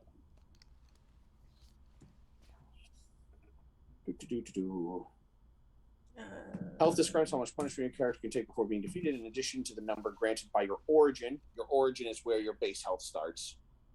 So your origin will say 1 or 2. You'll have the opportunity to increase your health by investing in the conditioning skill in the strength essence category. You recover health when you rest, receive aid through the science skill, or through perk abilities, or when receiving medical treatment. For information, see damage and healing in Chapter 10, Exploring in Combat. So your origin will say 1 or 2 health, whatever it is, and then you'll receive other bonuses throughout the class, or through putting ranks into conditioning, or perhaps picking up certain perks, which is a thing we'll go over when going through your roles, which will be the next bit. Yes, I see. I'm looking through influence perks. And it says I get an edge on smart skill tests when looking for weaknesses, etc. Where do I put that on my sheet? Or is that something I have to invoke, or I have to remember but not have on my sheet? There should be a section for putting... Is it just bonus, or...? It's perks on page 2. Yeah. On page 2, there should be a listing for perks and notes. Okay. So that's where you can put down stuff like that. You can either put down just a notification for the book, core book page, whatever, or just put down something you'll remember, like edge on smarts for, just put it down as a way that you will be able to read and understand. You may also want to put core book page X so that you can review it. It's like, curse my shorthand. I know this made sense when I wrote it. Kitty! Samus? No, you want to spend time with mommy, because of Boy, course you baby. do. We all know who your favorite parent is. Shush them.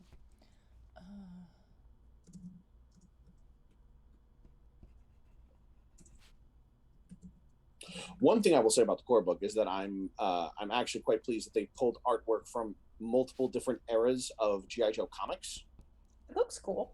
So it's really nice to look in here and go, I recognize that from Devil's Due. Oh, that's clearly IDW. Whereas in the Power Rangers book, much of the artwork is clearly ripped straight from Boom Studios. But again, the G.I. Joe book is much better laid out and far less cluttered than the Power Rangers book was. The Power Rangers book was a mess. Yeah. So, fun fact about your infantry. I am qualified with all standard sea and air vehicles. Yep. This is going to be fun. Oh, yeah. That makes perfect sense. I'm also qualified with all the Either armor. way, the injured. Yeah, that makes sense. I was just thinking, oh, goody, given our last game. Did anyone take drive? The dog is not driving better than me. Not yet. We haven't let him in the driver's seat yet. Yeah, because Masquerade Breach. Just say he's a werewolf. No, that's not true. Well, Don't get insulted by that. He's much smarter than a werewolf. Yeah.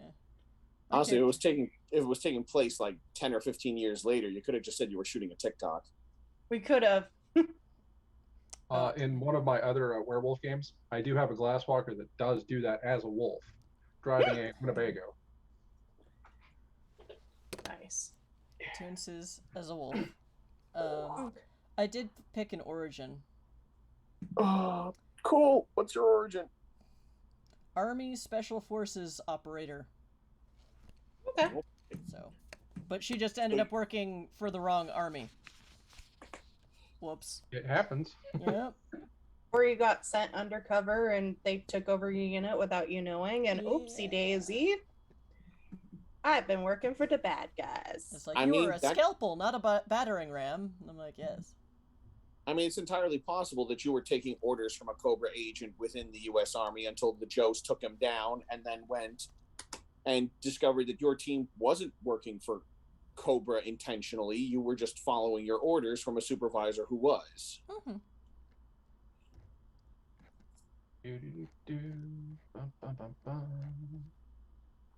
You were Cobra freelancers. Unintentionally. Unintentionally Cobra freelancers. We were Cobra consultants. So but without the pay bump. Because it's Cobra and they're evil. Actually, part of the reason Cobra has so many people is because they do pay really, really well. Yeah. That's Enterprises is amazing on the payroll and bennies.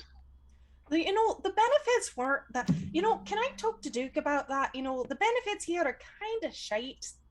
We really need to go. What do you mean it's subsidized by the U? Oh, that makes sense. It's subsidized by the U.S. government, of course. To be fair, that makes sense. To be fair, you have to be more concerned about the jugglers as to why your available funding is so low. Jugglers? Yeah. Depending upon the continuity, the jugglers are either a corrupt group of U.S. military generals, or a corrupt group of U.S. senators that are on the oversight committee for the Joes. Oh, so I can't remember what they called them in Stargate, but they had the EDM or emergency medical EDMH like playing their oversight dude, and he'd always come to the base. I didn't realize that until later when I got more into Star Trek after Stargate, but anyways. Yeah, the oversight committee, yes. So I'm looking at gear because, you know, that's where I am with the book right now. Same. I'm like 4 steps ahead of everyone. I'm like, You're 2 the steps GM. behind. I'll catch up.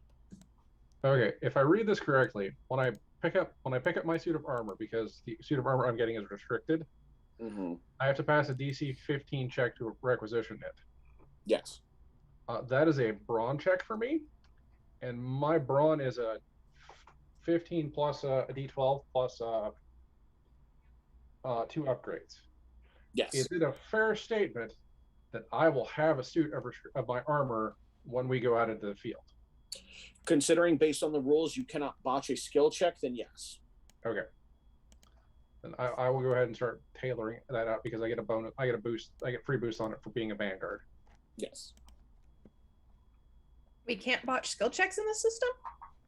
Technically, you can't botch skill checks in D&D either, but most people rule it that way. You also can't necessarily get critical successes on skill checks in D&D, but lots of people rule it that way because it's fun.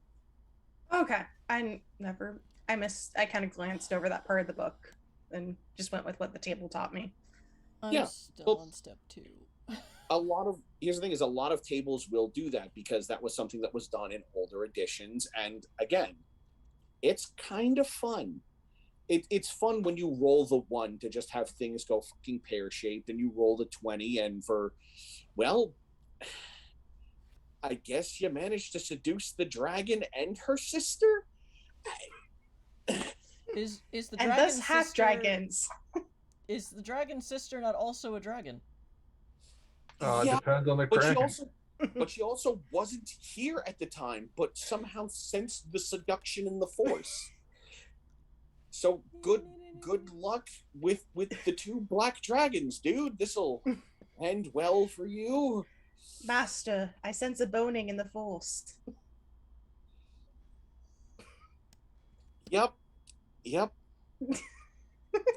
I love how Anakin and Padme thought they were keeping it secret from everyone. You literally kissed in front of the entire senior council at the end of episode 2. They did? Yeah. When the Jedi all came in and rescued them, Anakin and Padme kissed right there in the middle of the stadium with Yoda staring at them. And then he just sort of turned away. It's like, nothing see did I. The staring part has some creepy implications, but at least he turned away after. Well, it was less staring. He was there having a conversation with them when Padme and Anakin just started kissing, and he's just like, away turning, shall I? Young Skywalker not following Jedi code. Yeah, and if they had just accepted that shit, they probably could have kicked Palpatine in the balls then and there in episode 3.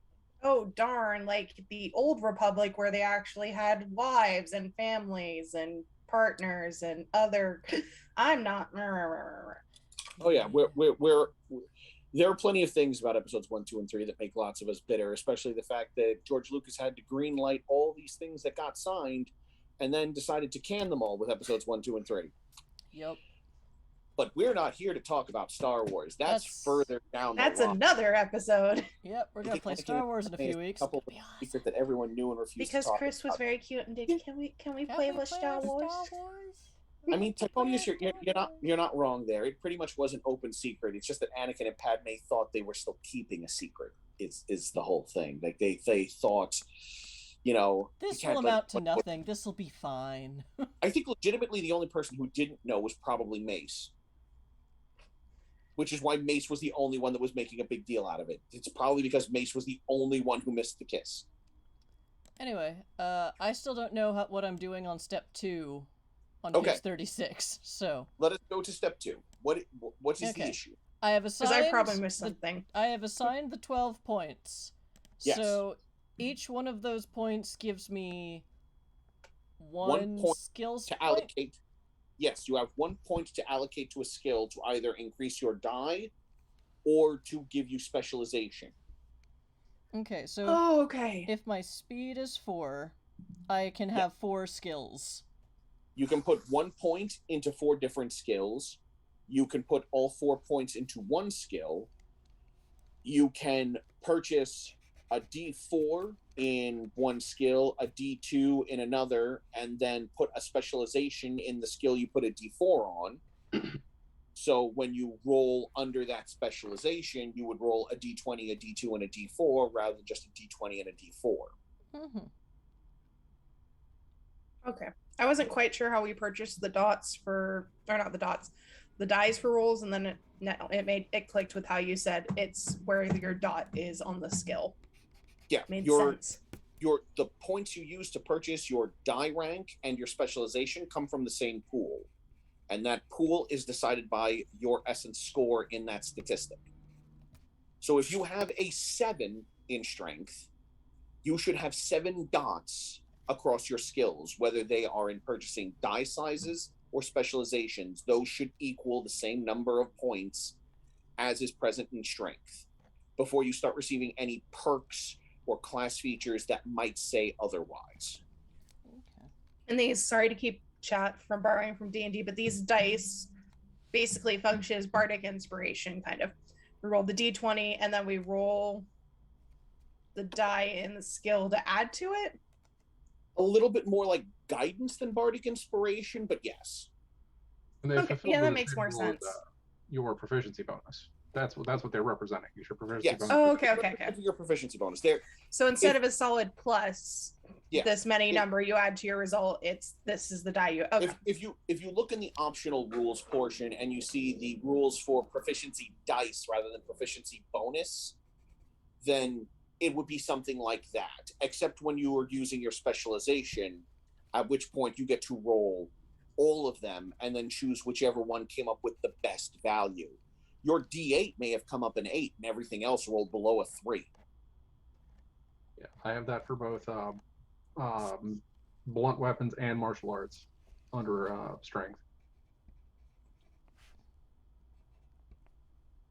Specifically under might, so that's going to be a lot of fun to deal with. Yeah. I'm going to throw a car. Well, depending upon the suit you're wearing, you might be able to, because there are G.I. Joe suits specifically designed to enhance your strength. Yes, I remember that you're from the first really not very great live-action G.I. Joe movie. That doesn't change the fact that you exist in the fiction. No. I was referring to the fact that I have a 15 strength score and I have a D12 boost in might. In other words, you just can't botch. Well, theoretically, if the car difficulty to throw the car is, let's say, a 35, which is reasonable for this, I roll D20. I add my strength. If I'm reading this correctly, so I'm rolling plus my D12. Mm-hmm. We're looking at anywhere between a maximum result of 47. But another important thing to bear in mind, and you'll see this table in the book, and the upgrades and downgrades, one of my major gripes about the layout of these sheets is because they make this table so important, but it's not on the character sheet, and it really should be, is that there is a gradient issue for when you are dealing with things that will work in your favor or detract from your favor when you're trying to do certain skills, at which point you can grade up all the way to a guaranteed success. It'll just work. Yeah. Or it can drag you down and apply so many negatives that it's just a failure. You literally can't do this because of reasons X, Y, and Z. Yeah, I've got a suit of Marauder armor. Yeah. These are factors that can just be going on at the time. These can be applied to class features and perks because, your class feature might give you a 2 upshift for this, but then a 1 downshift in all these other skills or following this skill due to exertion. Or an enemy may have a feature or ability that imposes a downshift on your ability to do something. I'm just waiting to get my ass kicked by Storm Shadow. It's going to be great. Yes, you see, that's where I run into the interesting point. I haven't decided yet if this is going to be a point in G.I. Joe where Ninja Force is a thing or not yet. There's a Ninja Force? There is a Ninja Force. Ninja Force is commanded by one of two people at any given point in time, either Snake Eyes or Storm Shadow, when he defected with several Cobra ninjas to G.I. Joe. We're just here now. We've always been here. Not exactly. It was more a case of Cobra. It was revealed that Cobra was going to screw them over, or had screwed them over, and they didn't realize until later. At which point they defected to join G.I. Joe. At which point Snake Eyes was happy to have his Arashikage brother back. However, Ninja Force ultimately took a significant blow when Cobra Commander wound up using several nasty bits of technology to take several of his defected lieutenants and violate their free will and turn them into his loyal subordinates. Cobra Commander be like that. Huh? Cobra Commander be like that. Yeah. I mean, this is also what happens when you have a subordinate whose name is Mindbender. Yeah. So... Oh, no. You, believe me, it probably would have been a lot less perverse if it was psionics. Psychic battle! Oh, dear. Oh, so he wasn't psychic. He did that. Oh, that's sad. Poor ninjas. Yeah. Snake Eyes, Destro, and Baroness got it the worst. I'm sorry, Storm Shadow, Destro, and Baroness got it the worst. Nanite tech, he said, oh, goody. That's... Huh. Sorry, given my character's origin, I'm like, oh...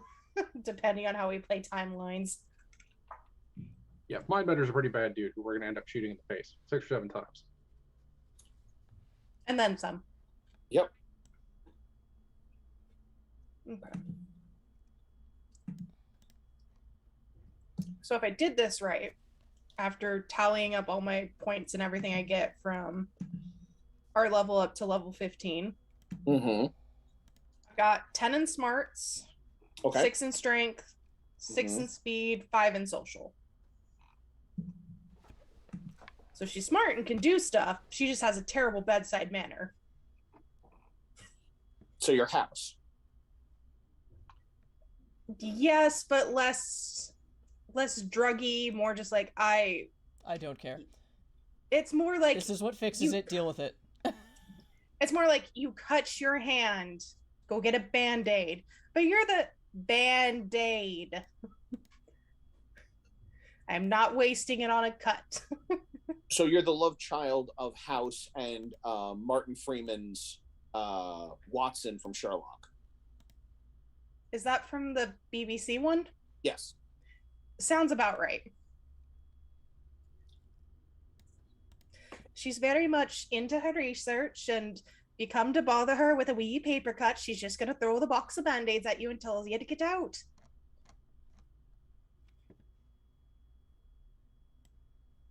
And don't darken the door or else the anti-werewolf will get you. Oh, Damn it, there was a fingernail in the soup today. And yesterday it was a Band-Aid. I'm sorry, sir. The Band-Aid was holding the fingernail on. That was McHale's Navy. Yes, I saw that Down one. Periscope. Oh, no. Down Periscope. With Kelsey Grammer. Yes. Yeah. Before he went insane. The man who had "Welcome Aboard" tattooed on his penis. That was a weird movie. I don't know if I'm fun movie, though. Fun, but weird. Kelsey Grammer improves just about everything he's been in. I mean, hell, he managed to make the humans interesting in that one Transformers film. And he even made one of these X-Men movies slightly better by being Beast. Yeah. I was like, that's awesome. Look, to be perfectly honest, he played Beast in X. Okay, I was gonna say, because I'm like, no wait, Nicholas Hoult Phoenixy was... And at the end of Days of Future Past, he played Adult Beast when Logan's mind went shunted back to the future. Oh, I still haven't seen that one. Yeah, that's the one I skipped because I read the synopsis. I'm like, this is nothing like. At least the others kind of tried to be like the comics. This one just didn't. I said kind of. Yeah. Days of Future Past was fun. It deviated from the source material even more radically than most of the other ones did, but it was all around a fun excursion. But yeah, Kelsey Grammer was honestly he was the casting for that role that I never thought was perfect until I saw him and went, oh yeah, no, there's literally no one else who could have played a live action Beast better than Kelsey, or at least Beast when talking. I had the same feeling about Alan Cummings as Nightcrawler. Just like, yeah, he did an amazing Nightcrawler. I'm sad we never got Nightcrawler really in the newer. There's so much about the X-Men franchise. As much as I'm an X-Men fangirl at heart, I wanted it to be good. I wanted them to be good. Okay, but G.I. Joe. We can make G.I. Joe good. We can.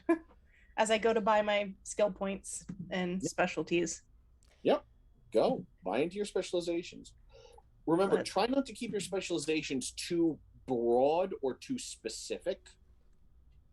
Because if you start making them like a little too broad, then it's like, oh, that can apply to literally almost anything. Or if it winds up getting too specific, it can be like nearly useless. Like, don't put under targeting, just one type of gun, but maybe a general family of firearm with which you are especially proficient.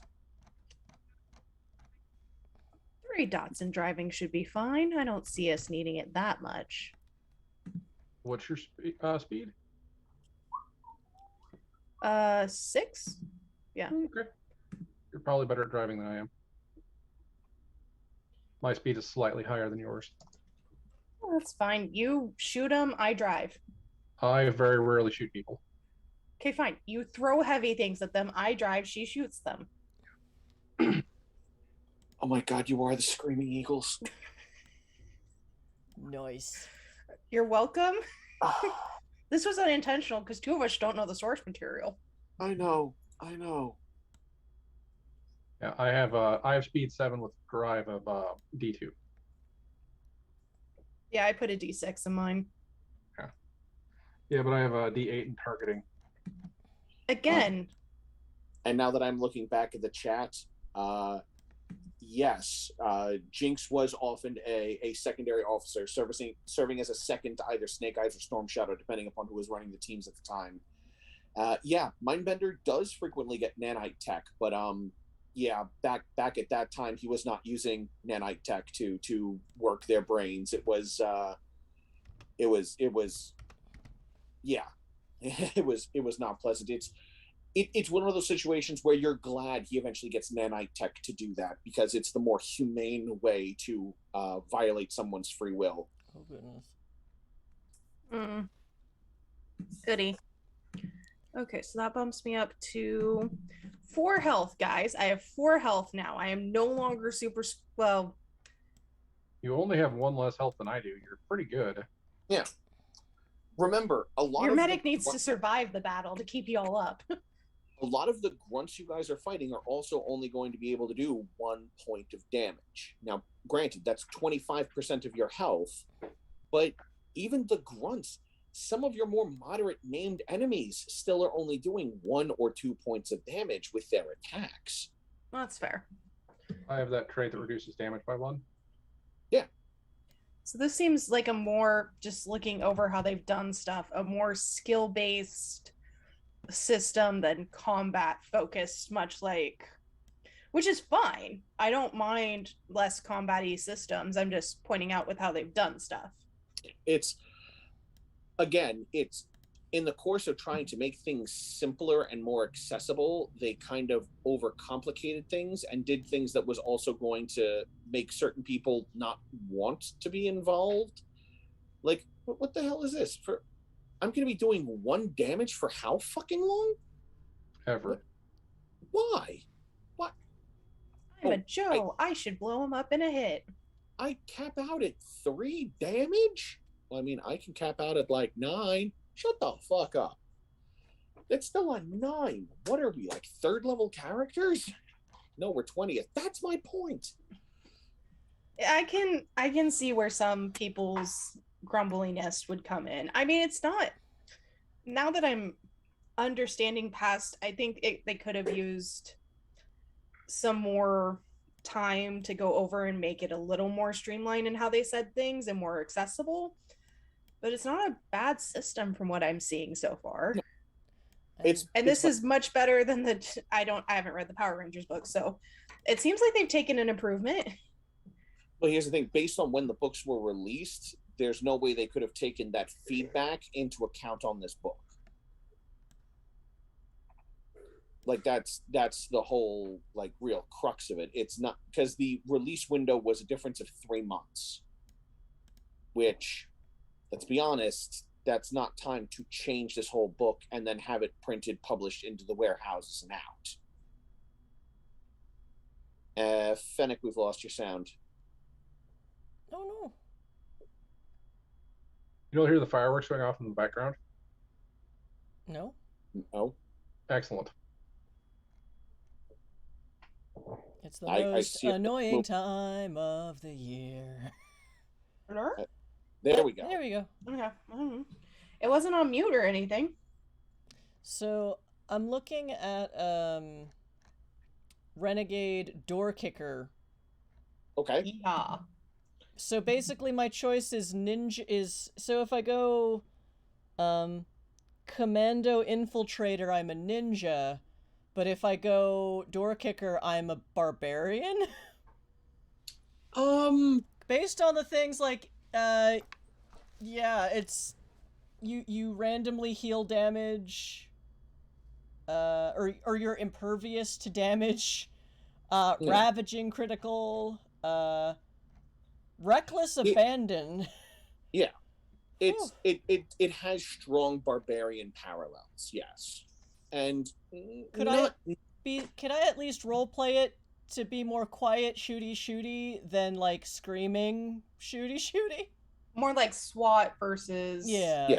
More siege rather than because it is about what is it? It's about ambush and close quarters firearms and multi-attacks.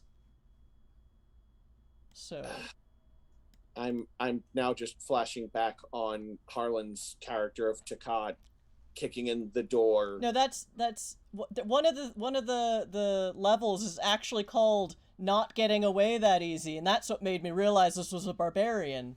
Yeah. Because Takat did that several times. That is Arcane the Sage in chat, if he's there tonight. Sometimes he's around. But yeah. He played a very fun barbarian who eventually became Carnage. He certainly did. Yep. Now I'm remembering when you guys were in the dungeon and he found the wizard and her lover. Yes. So he kicked in the door and screamed intercourse. Intercourse was his battle cry. I love it. I also didn't read my thing, and I realized I got an additional 1 and 1 in what am I looking for? In both speed and strength, so I could take points originally allotted in character creation and move them to science or whatever smarts to give me a 12. And now I have a D10 to medicine rolls. I did that too. And a D8 to tech. There, your healer. I heal good. Signature style. Is Reckless Abandon something that everyone gets, or just this class or subclass? Or roll, sub-roll. Okay. I believe Reckless Abandon is something that only you would get. Okay, and so I will read what it means. Aggressive and brash approach to catch enemies off guard. Allows you to fight through the pain until the battle's over. You can start fighting with Reckless Abandon as a free action. While acting with Reckless Abandon, you gain the following benefits as long as you are wearing light armor or no armor. You gain 2 arrow pointed up on all strength skill tests. Right, so what that means is that you receive a 2 upshift. Remember when I was talking about that table that really should be on the character sheet? So what you would do is you would upshift the die you roll by 2. And it does have listings for what die you would roll beyond a D12 if things are working enough in your favor, or if you already had the D12 and again received then an upshift of 2. So if I gun kata with reckless abandon, as I'm not done with my skills, but right now my targeting is to D6. Yeah. So if I were to shoot with reckless abandon, that would go up to a D10. Yes. Okay. Interesting. You gain At which bonus point health you- as shown on the roll chart, which is somewhere. This bonus health goes away when you end your reckless abandon. You cannot use kits while fighting with reckless abandon. Yes. Lasts So- for 1 minute until there are no enemies you can see or until you are defeated. Yeah. Yeah, this So this you- is rage. It is exactly rage. It is. It's rage with a version of reckless attack. Okay. I have a feeling my characters just sat there in a chair watching yours go at it, just picking up the med kit, putting things out, and just waiting for after. Scalpel, stitches, suture, scissors. Oh, did I So- forget the... Dang it, I forgot that back at base. The cool thing about the Juggernaut is that I have a personal shield, and at my level, it actually kicks out 10 feet in any direction around me. Nice. If you're behind me, you add 9 to your toughness. Cool. So, I also add 9 to my toughness. John, we're gonna obliterate your NPCs. No, my toughness is up in the 25 to 30 range at this point. Now, would you believe me if I told you that the fact that you guys are making your characters this strong it makes me feel better about what I planned on throwing at you? That's fine. I'm just going to walk up and punch the his tank, and we're going to call it a day. so I just realized I didn't read this. Safety first, increase your smarts essence by 1 at first level and again at 10th level. Yeah. So I get up to a 14. Yeah. In Like smart. I said, my strength is at 15, I am very... and Yeah. stats cap at 15. Renegade. I can say that a lot let's too. Go into So if I'm playing Renegade, can I just keep saying Renegade? the skill from that increase must go into a science or medicine specialization. For I already have the medicine and the coding. Could I take like a triage and count that as a medical skill? I would say triage Specialty? already falls under medicine. Okay. Okay, so then we'll just count it as 2, and I have 2 extra dots to put somewhere then, because I used points for my coding or my Mhm. stuff to... Okay. So that gives me a D12 in science, and screw it. She gets a point in culture, because she's a classy bitch. I also have a point in culture. Because you've read a book. Awesome. Sure. She Sure, read the she has cover a... of a book. No, she has a dog-eared copy of the Iliad on her desk. I mean, another option is that you could buy a rank or 2 into survival, so that if you were stuck out in the wilds on a mission, you would be able to identify medical or hazardous. Okay. That makes more sense, putting a point in. I think, yeah, D10 in medicine and 2 points in survival would be. I can marginally not fail at that skill. Okay, I think I'm gonna go with Renegade Door Kicker and just be a slightly off type. I don't know who Mercer and Mutt are, but those are the examples they give. Mercer's the prototypical Cobra defector. Yeah. And then Mutt is the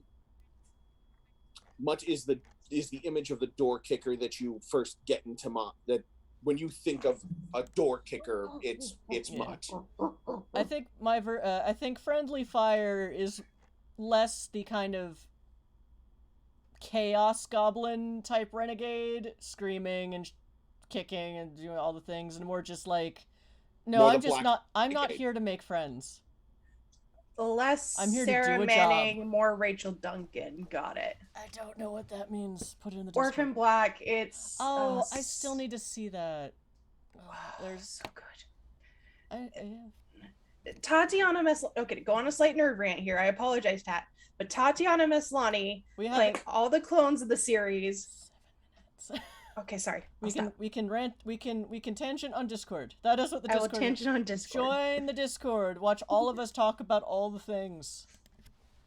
I will start putting my rant in there now because I'm going to. That's what my brain is focused on. There we go. Join the Discord. Where's our media? Memes and ish posting. That works. Yeah. Join the family Discord. Join the In family. the family tree. Make yourself a brand. So yeah, Driving the nerds insane. So when people are like, we don't trust the renegades, it's more because she's not here to make friends. She's not going out of her way to be friendly. She's just doing the job. Our whole squad is just basically, we do the job, leave us alone. Let us do the job. We're here because we like the work and we don't like being bad guys. We are the goodest bad guys you have met. You two might be ex-bad guys. I am a completely different sort of problem. That's fine. Well, listen, Rambo. As long as you do the job, you could be... Are we the jobbers? What are we? What is that? I feel like that means something aids that I'm forgetting. I don't remember what jobber is a wrestling term. Oh, okay. I don't know what it means. It's the guy who's going to lose the match because he's doing the job for the other guy to go over to be more popular. Oh. I can do the roadblock machine gun trick. What does that mean? That means I can actually carry the 50 caliber machine gun as a man-portable weapon instead of mounting it on a vehicle. If I can jump on your back, you could probably keep running while I'm shooting it. I don't have that high of a rank. I don't have that much athletics to be able to do that. Okay. Yeah. No, my strength is capped at 15 as per the rules, so I will not get more dots in athletics. Cool. Okay. That means I could get to put more numbers in. All the numbers. We are trying to make this entertaining as we do numbers chat. We're trying. Now, if you haven't done it yet, don't forget that over the course of your classes, you will also receive general perks and focus perks, which basically function like feats in Dungeons and Dragons. There are certain ones that are specific to your focuses or your subclasses, and there are ones that are just, if anything, that makes it a little bit more like feats in 3rd edition, where you had general feats and then you had feats that had specific subtypes, like fighter feats. So when fighters got their special bonus feat options, they could pull from these lists, or aberrant feats that were part of a whole chain that existed in a couple of the expansions. So these are all things that you can these are things that you will also pick to further round out your characters, and perks can do a bunch of different things, much like feats in D&D. How many of those do we get? It depends on the role you're in. I got 3. I somewhat have I think I get another one at level 16. I get one at level 4, level 6, level 8, 12, and 4. I get 5. This feels broken. Think of it this way. You know how the fighter in 5th edition gains more ASIs than all the other classes? Oh, I know. I'm just giving her grief because I've never played a fighter, so yeah. This is why it feels broken to me. In earlier editions of D&D, the fighter was basically just a long list of bonus feats. Okay. Instead of getting like class features like others did, but you could customize your fighter to do all sorts of crazy shit using the fighter bonus feat pools that you could pull from when he got all his bonus feats. As a nod back to that, the fighter in 5th edition gets more ability score increases than the other classes do. If you look at their sheet, in addition to the ones that are every 4 levels like they would normally see, there's like 3 or 4 others sprinkled in. So a fighter has a much better chance of maxing out all their stats or gaining a whole bunch of other feats in order to be the type of fighter they want to be. That and again, does. A lot of these roles are very much D&D class adjacent. You have the one that is very much the rogue. You have one that is very much the fighter. You have one that is very much, they didn't even bother to change the name, the Ranger. Well, that's also Green Rangers if we're going off of Army terminology. Green But- Berets. Green Beret. Who's Yeah. the Rangers then? Army US Rangers are a Ranger. different bunch of Okay, makers. thank you. Sightseers. But there's like that's again, if when you look at these things, you can very much see how a lot of them are sort of just like reskinned, retooled classes from D&D, or how some of them went, you know what? We could just make the barbarian a subclass. Yeah. And the only thing you really don't get are the spellcasters. Well, it kind of. I mean, if G.I. Joe, like you were saying, in future increments, like down the line, they kind of played more with that Pulp Fiction-y. Yeah.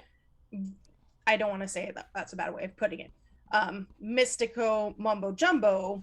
Yeah. Is that worse? I couldn't. I don't know. I'm trying to. Whether be or better not about they stuff start like- leaning into the Arcanum or not.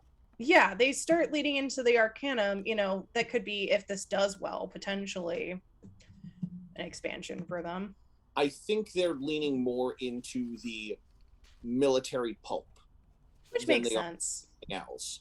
So they're probably going to veer away from a lot of that. However, you will get something along those lines again in the Power Rangers book. And Yeah. while again, the most basic components of the system, your essences, your skills, are all the same. So if there was something in the Power Rangers book that really suited what you needed or wanted for this character, if you wanted to lean more into the pulpy Arcanum stuff that they're trying to avoid or sweep under the rug, I have no objections to you pulling from those and we find a place to work it in. Because again, for the most part, the biggest difference is in the roles and how they're handled. No, that makes sense. I just kind of love the fact that we went from, oh, let's do Warehouse 13 G.I. Joe to Bad Bunch. Bad Batch. Yeah. Okay, thank Yeah. Here's the thing is, you're the Bad Bunch, though. Because you can't be called the Bad Batch, because you're not currently owned by Disney. Copyright. Not Yep. currently owned by anyone.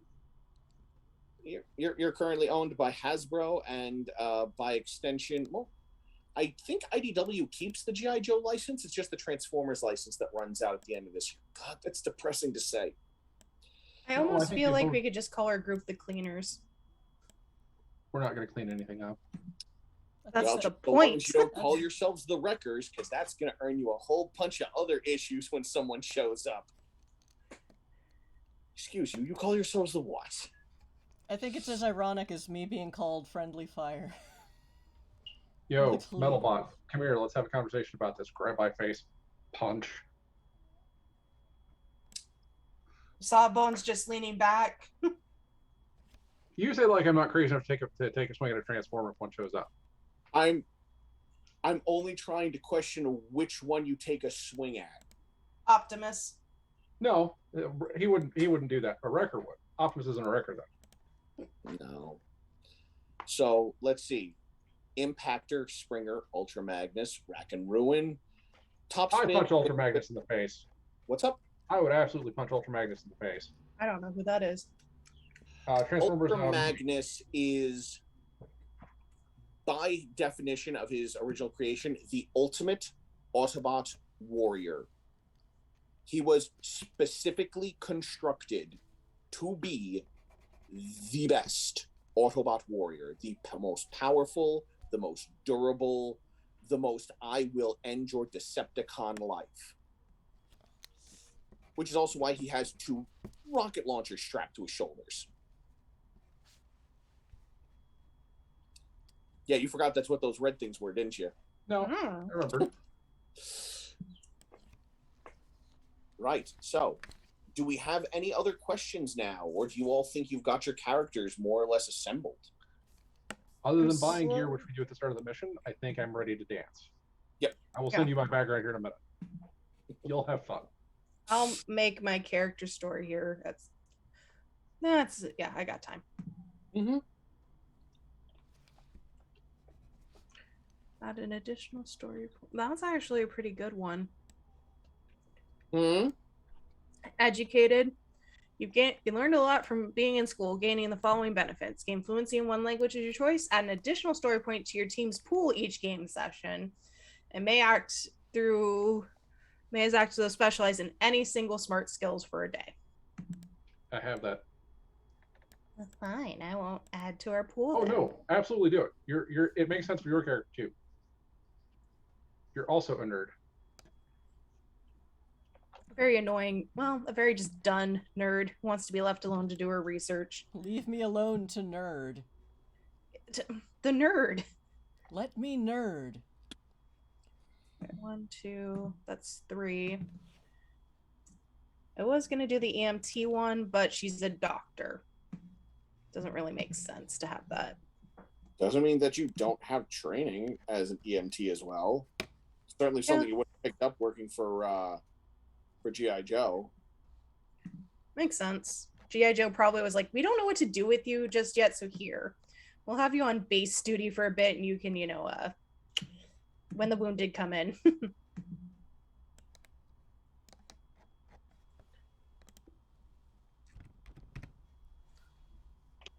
Okay, my neighbors are screaming at each other. Can you No, hear that? no. Okay. No. Okay. Wait. Nope. No. No. Yeah, medicine kit can spend a heal 1 damage on your. Oh, okay. Gain an edge. I don't think we're going to be looking at bodies for a bit. Maybe.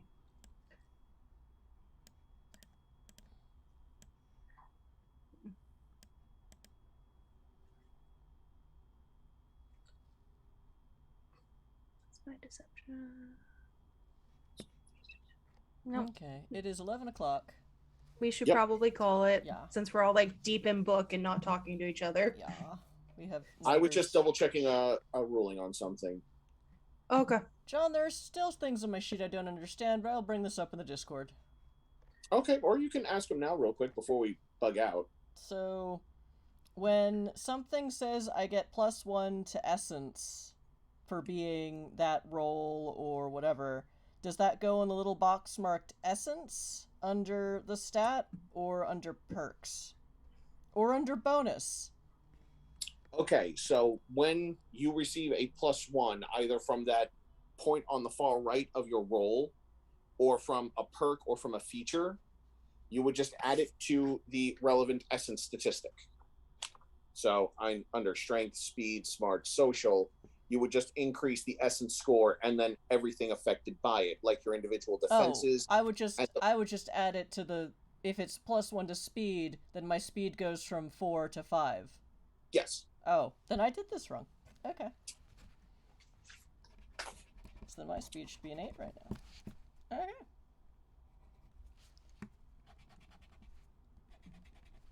That said, it's not necessarily the book's fault that I can't read it, because I didn't sleep very well last night. It's fine.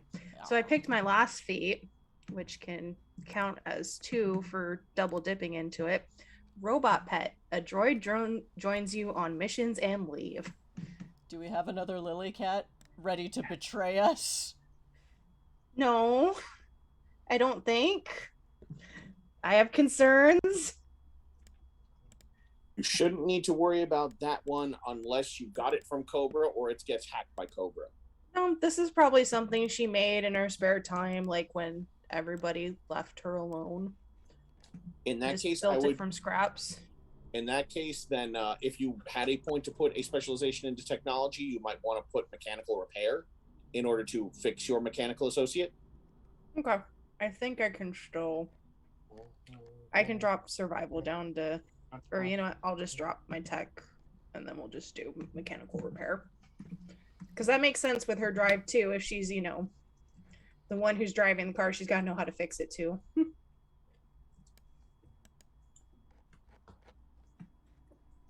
I entirely blame watching the new Star Wars actual play that Stream Punks is putting out because they have several robots and they're very cute and I want to robe it.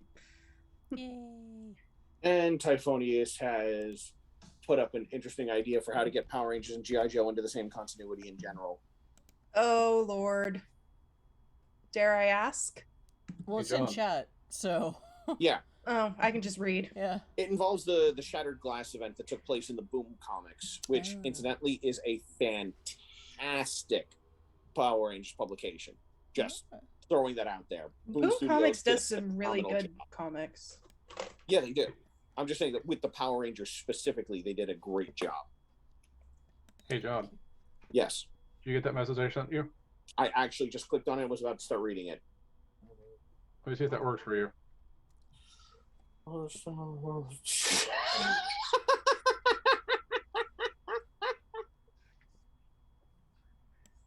Oh no, Zargon's gonna kill us all. Triple Agent. Cobra defected to G.I. Joe, who's defected back to Cobra. That's probably been a thing at this point. That work for you, John? Defected to a different organization, but yes.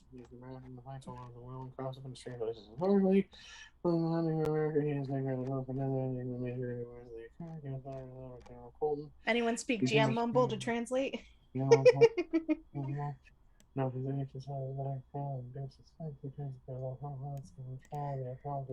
What does it say? See chapter 8 for robot rule. Well, for pet rules. Cool. Equipment. Look at all these fun things we can hurt people with. Ooh, frag grenade.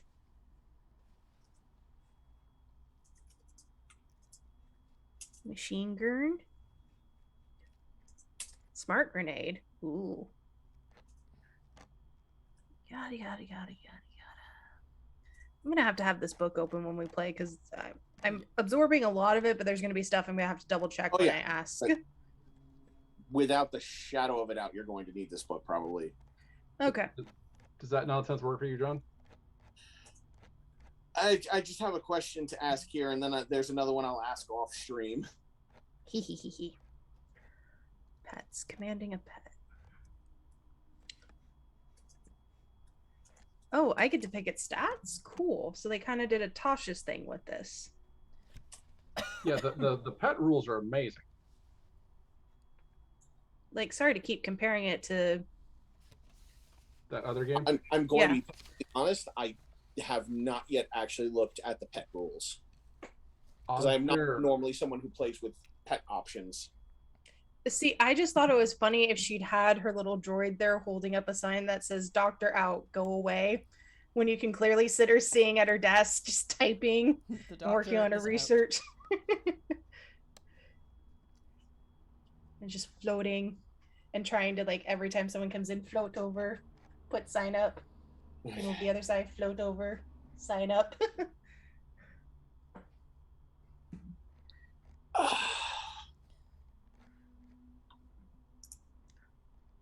Standard 2 health and 1 unlimited drone streams with 3 health, 1 and Okay, it is now 11:11. We should probably now take it. Sorry, everybody. We will wrap this up. You all have a week to put the final touches on your character, and then we will be able to see what we shall see. And hopefully everyone will have fun once the shit actually hits the fan. So, chat, I hope this was educational for you. I'm still not sure what's going on, but I didn't sleep last night, so that's not necessarily the game's fault. This is Magic Fish Radio, and we do tabletop RPG streams, including Session Zeros, but also, like, actual games. This one starts next week. But we do streams on Tuesdays and Saturdays.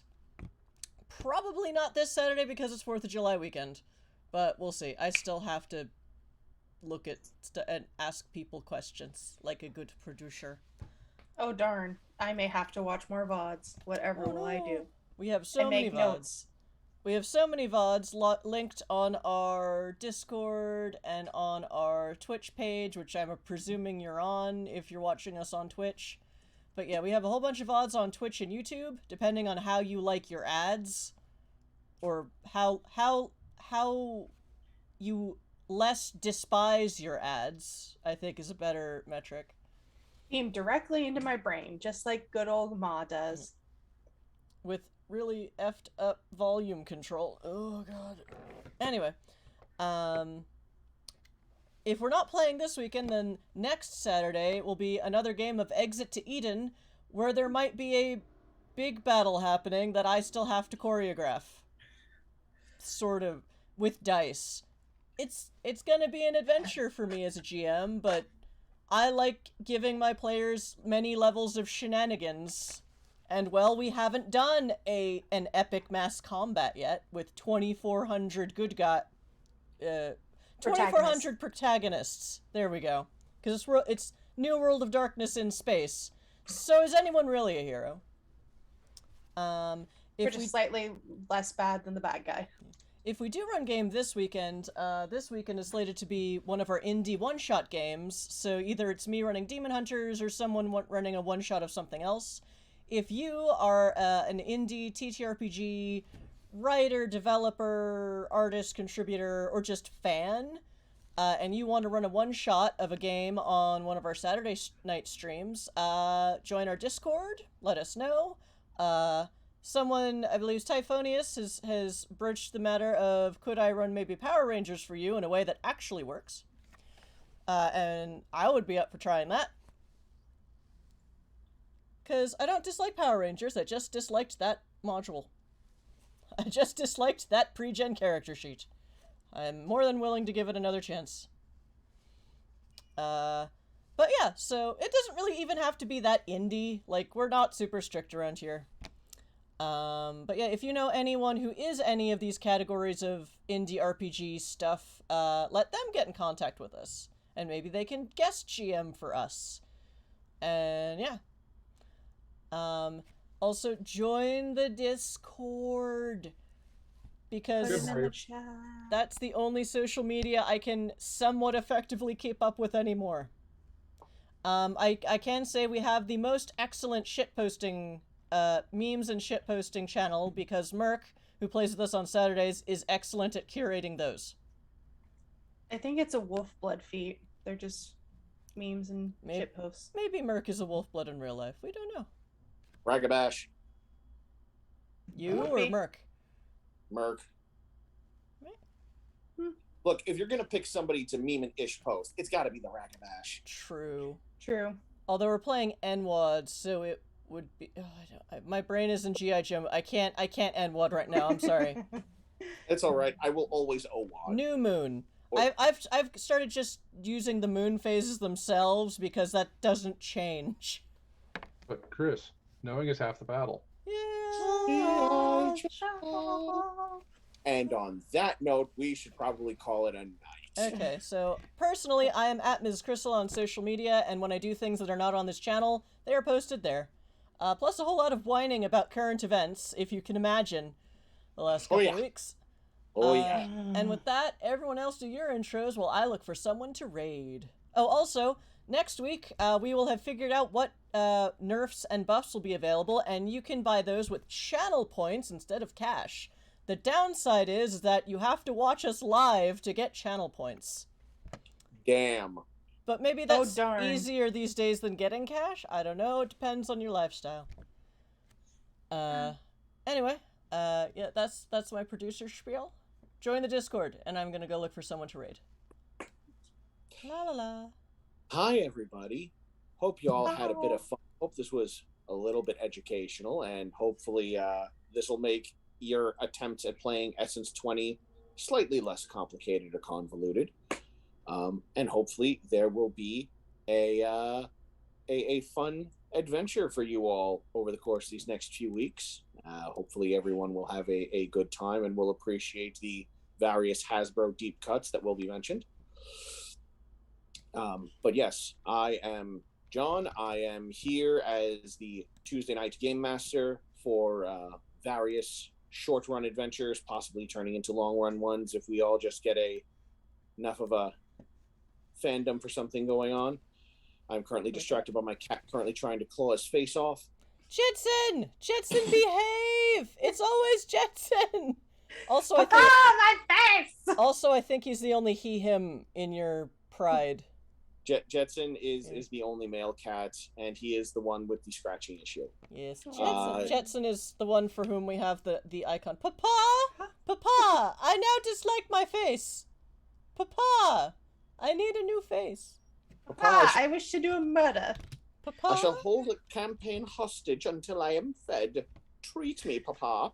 Treat me. Treat me. And my wife is now indulging his treat addiction. But yeah, however you get through the night, more often than not here, kvetching about things and trying to keep my players and the audience entertained. Moving on, Fennec, if you would so kindly. Hi. I have an M&M in my mouth. Hang on. Right. Oh, hello. I'm Fennec. I don't know why I sound like Miss Doubtfire, but we're going with it tonight. So, hello, dearies. You can find me at the Fennec Wolf. I also do things over with Nerdsmith and other podcasting things. And hopefully, when my job decides to give me a schedule, I'll be able to do more things with everything. So, yeah, that's me. I'm also a goof. I am second Chaos Gremlin of channel, since Dracus is first. I think Chaos Gremlin is just a title that we pass around. Well, I think so. Depending on who has the brain cell. Well, I mean, Dracus is Chaos Nosferatu, and you are Chaos Shemisi. Fair. Or maybe this game you will now be designated Chaos Medic. Yeah, Chaos Doctor. Dr. Chaos. There we go. That's you now. I like it. Dr. Chaos. That is what I will change my Discord handle to. I think I'm also the one that accidentally named Dracus Mod Feratu, and now that's their handle on our Discord. It came up during the V5 game, and we all thought it was funny. It's funny because it's true. I want to save changes. If I can't enter, if I hit enter, it should save the change. Damn it! All right, Babylon and Zardoz. Oh, goodness. I'm Zardoz at Once and Future Doctor on Twitter. I run Duffel Bag Full of Zombies Press. I make role-playing games. I occasionally do other stuff. And that's me on the way out. Okay. And with all that, right. We are going to raid Perception Studios. It is not their puppet game tonight, but it is one of their multiple Solin's Legacy Season 2 games. I don't know what that is, but it sounds like it has run for a while. They've run it a while, and then in Season 2 they decided we're actually going to make this 3 different games with 3 different casts of characters. And I'm like, respect? Although that said, I have thought of doing things like that with Exit to Eden. But ask me about that on the Discord. So let's go raid Perception Studios. Prepare to raid. So yeah, chat. I hope I can't tell these things while I'm in them. I hope that this is a helpful stream for people that also want to dip their toes into Essence 20 before they pay for it. So we are the cure for we are hopefully a treatment for future buyer's remorse. We're your guinea pigs. Watch us and decide if you find entertainment. So this was session 0. So I guess next week is when we start the 3-episode playtest, and we will see how we can get Essence 20 to work for us. So I hope we were interesting, if not entertaining, or both. Until then, please take care. Until we see you next time on VOD or live, please take care of yourselves. Please take care of each other, and please Diablerize responsibly. Bye. Because it's bad when you don't.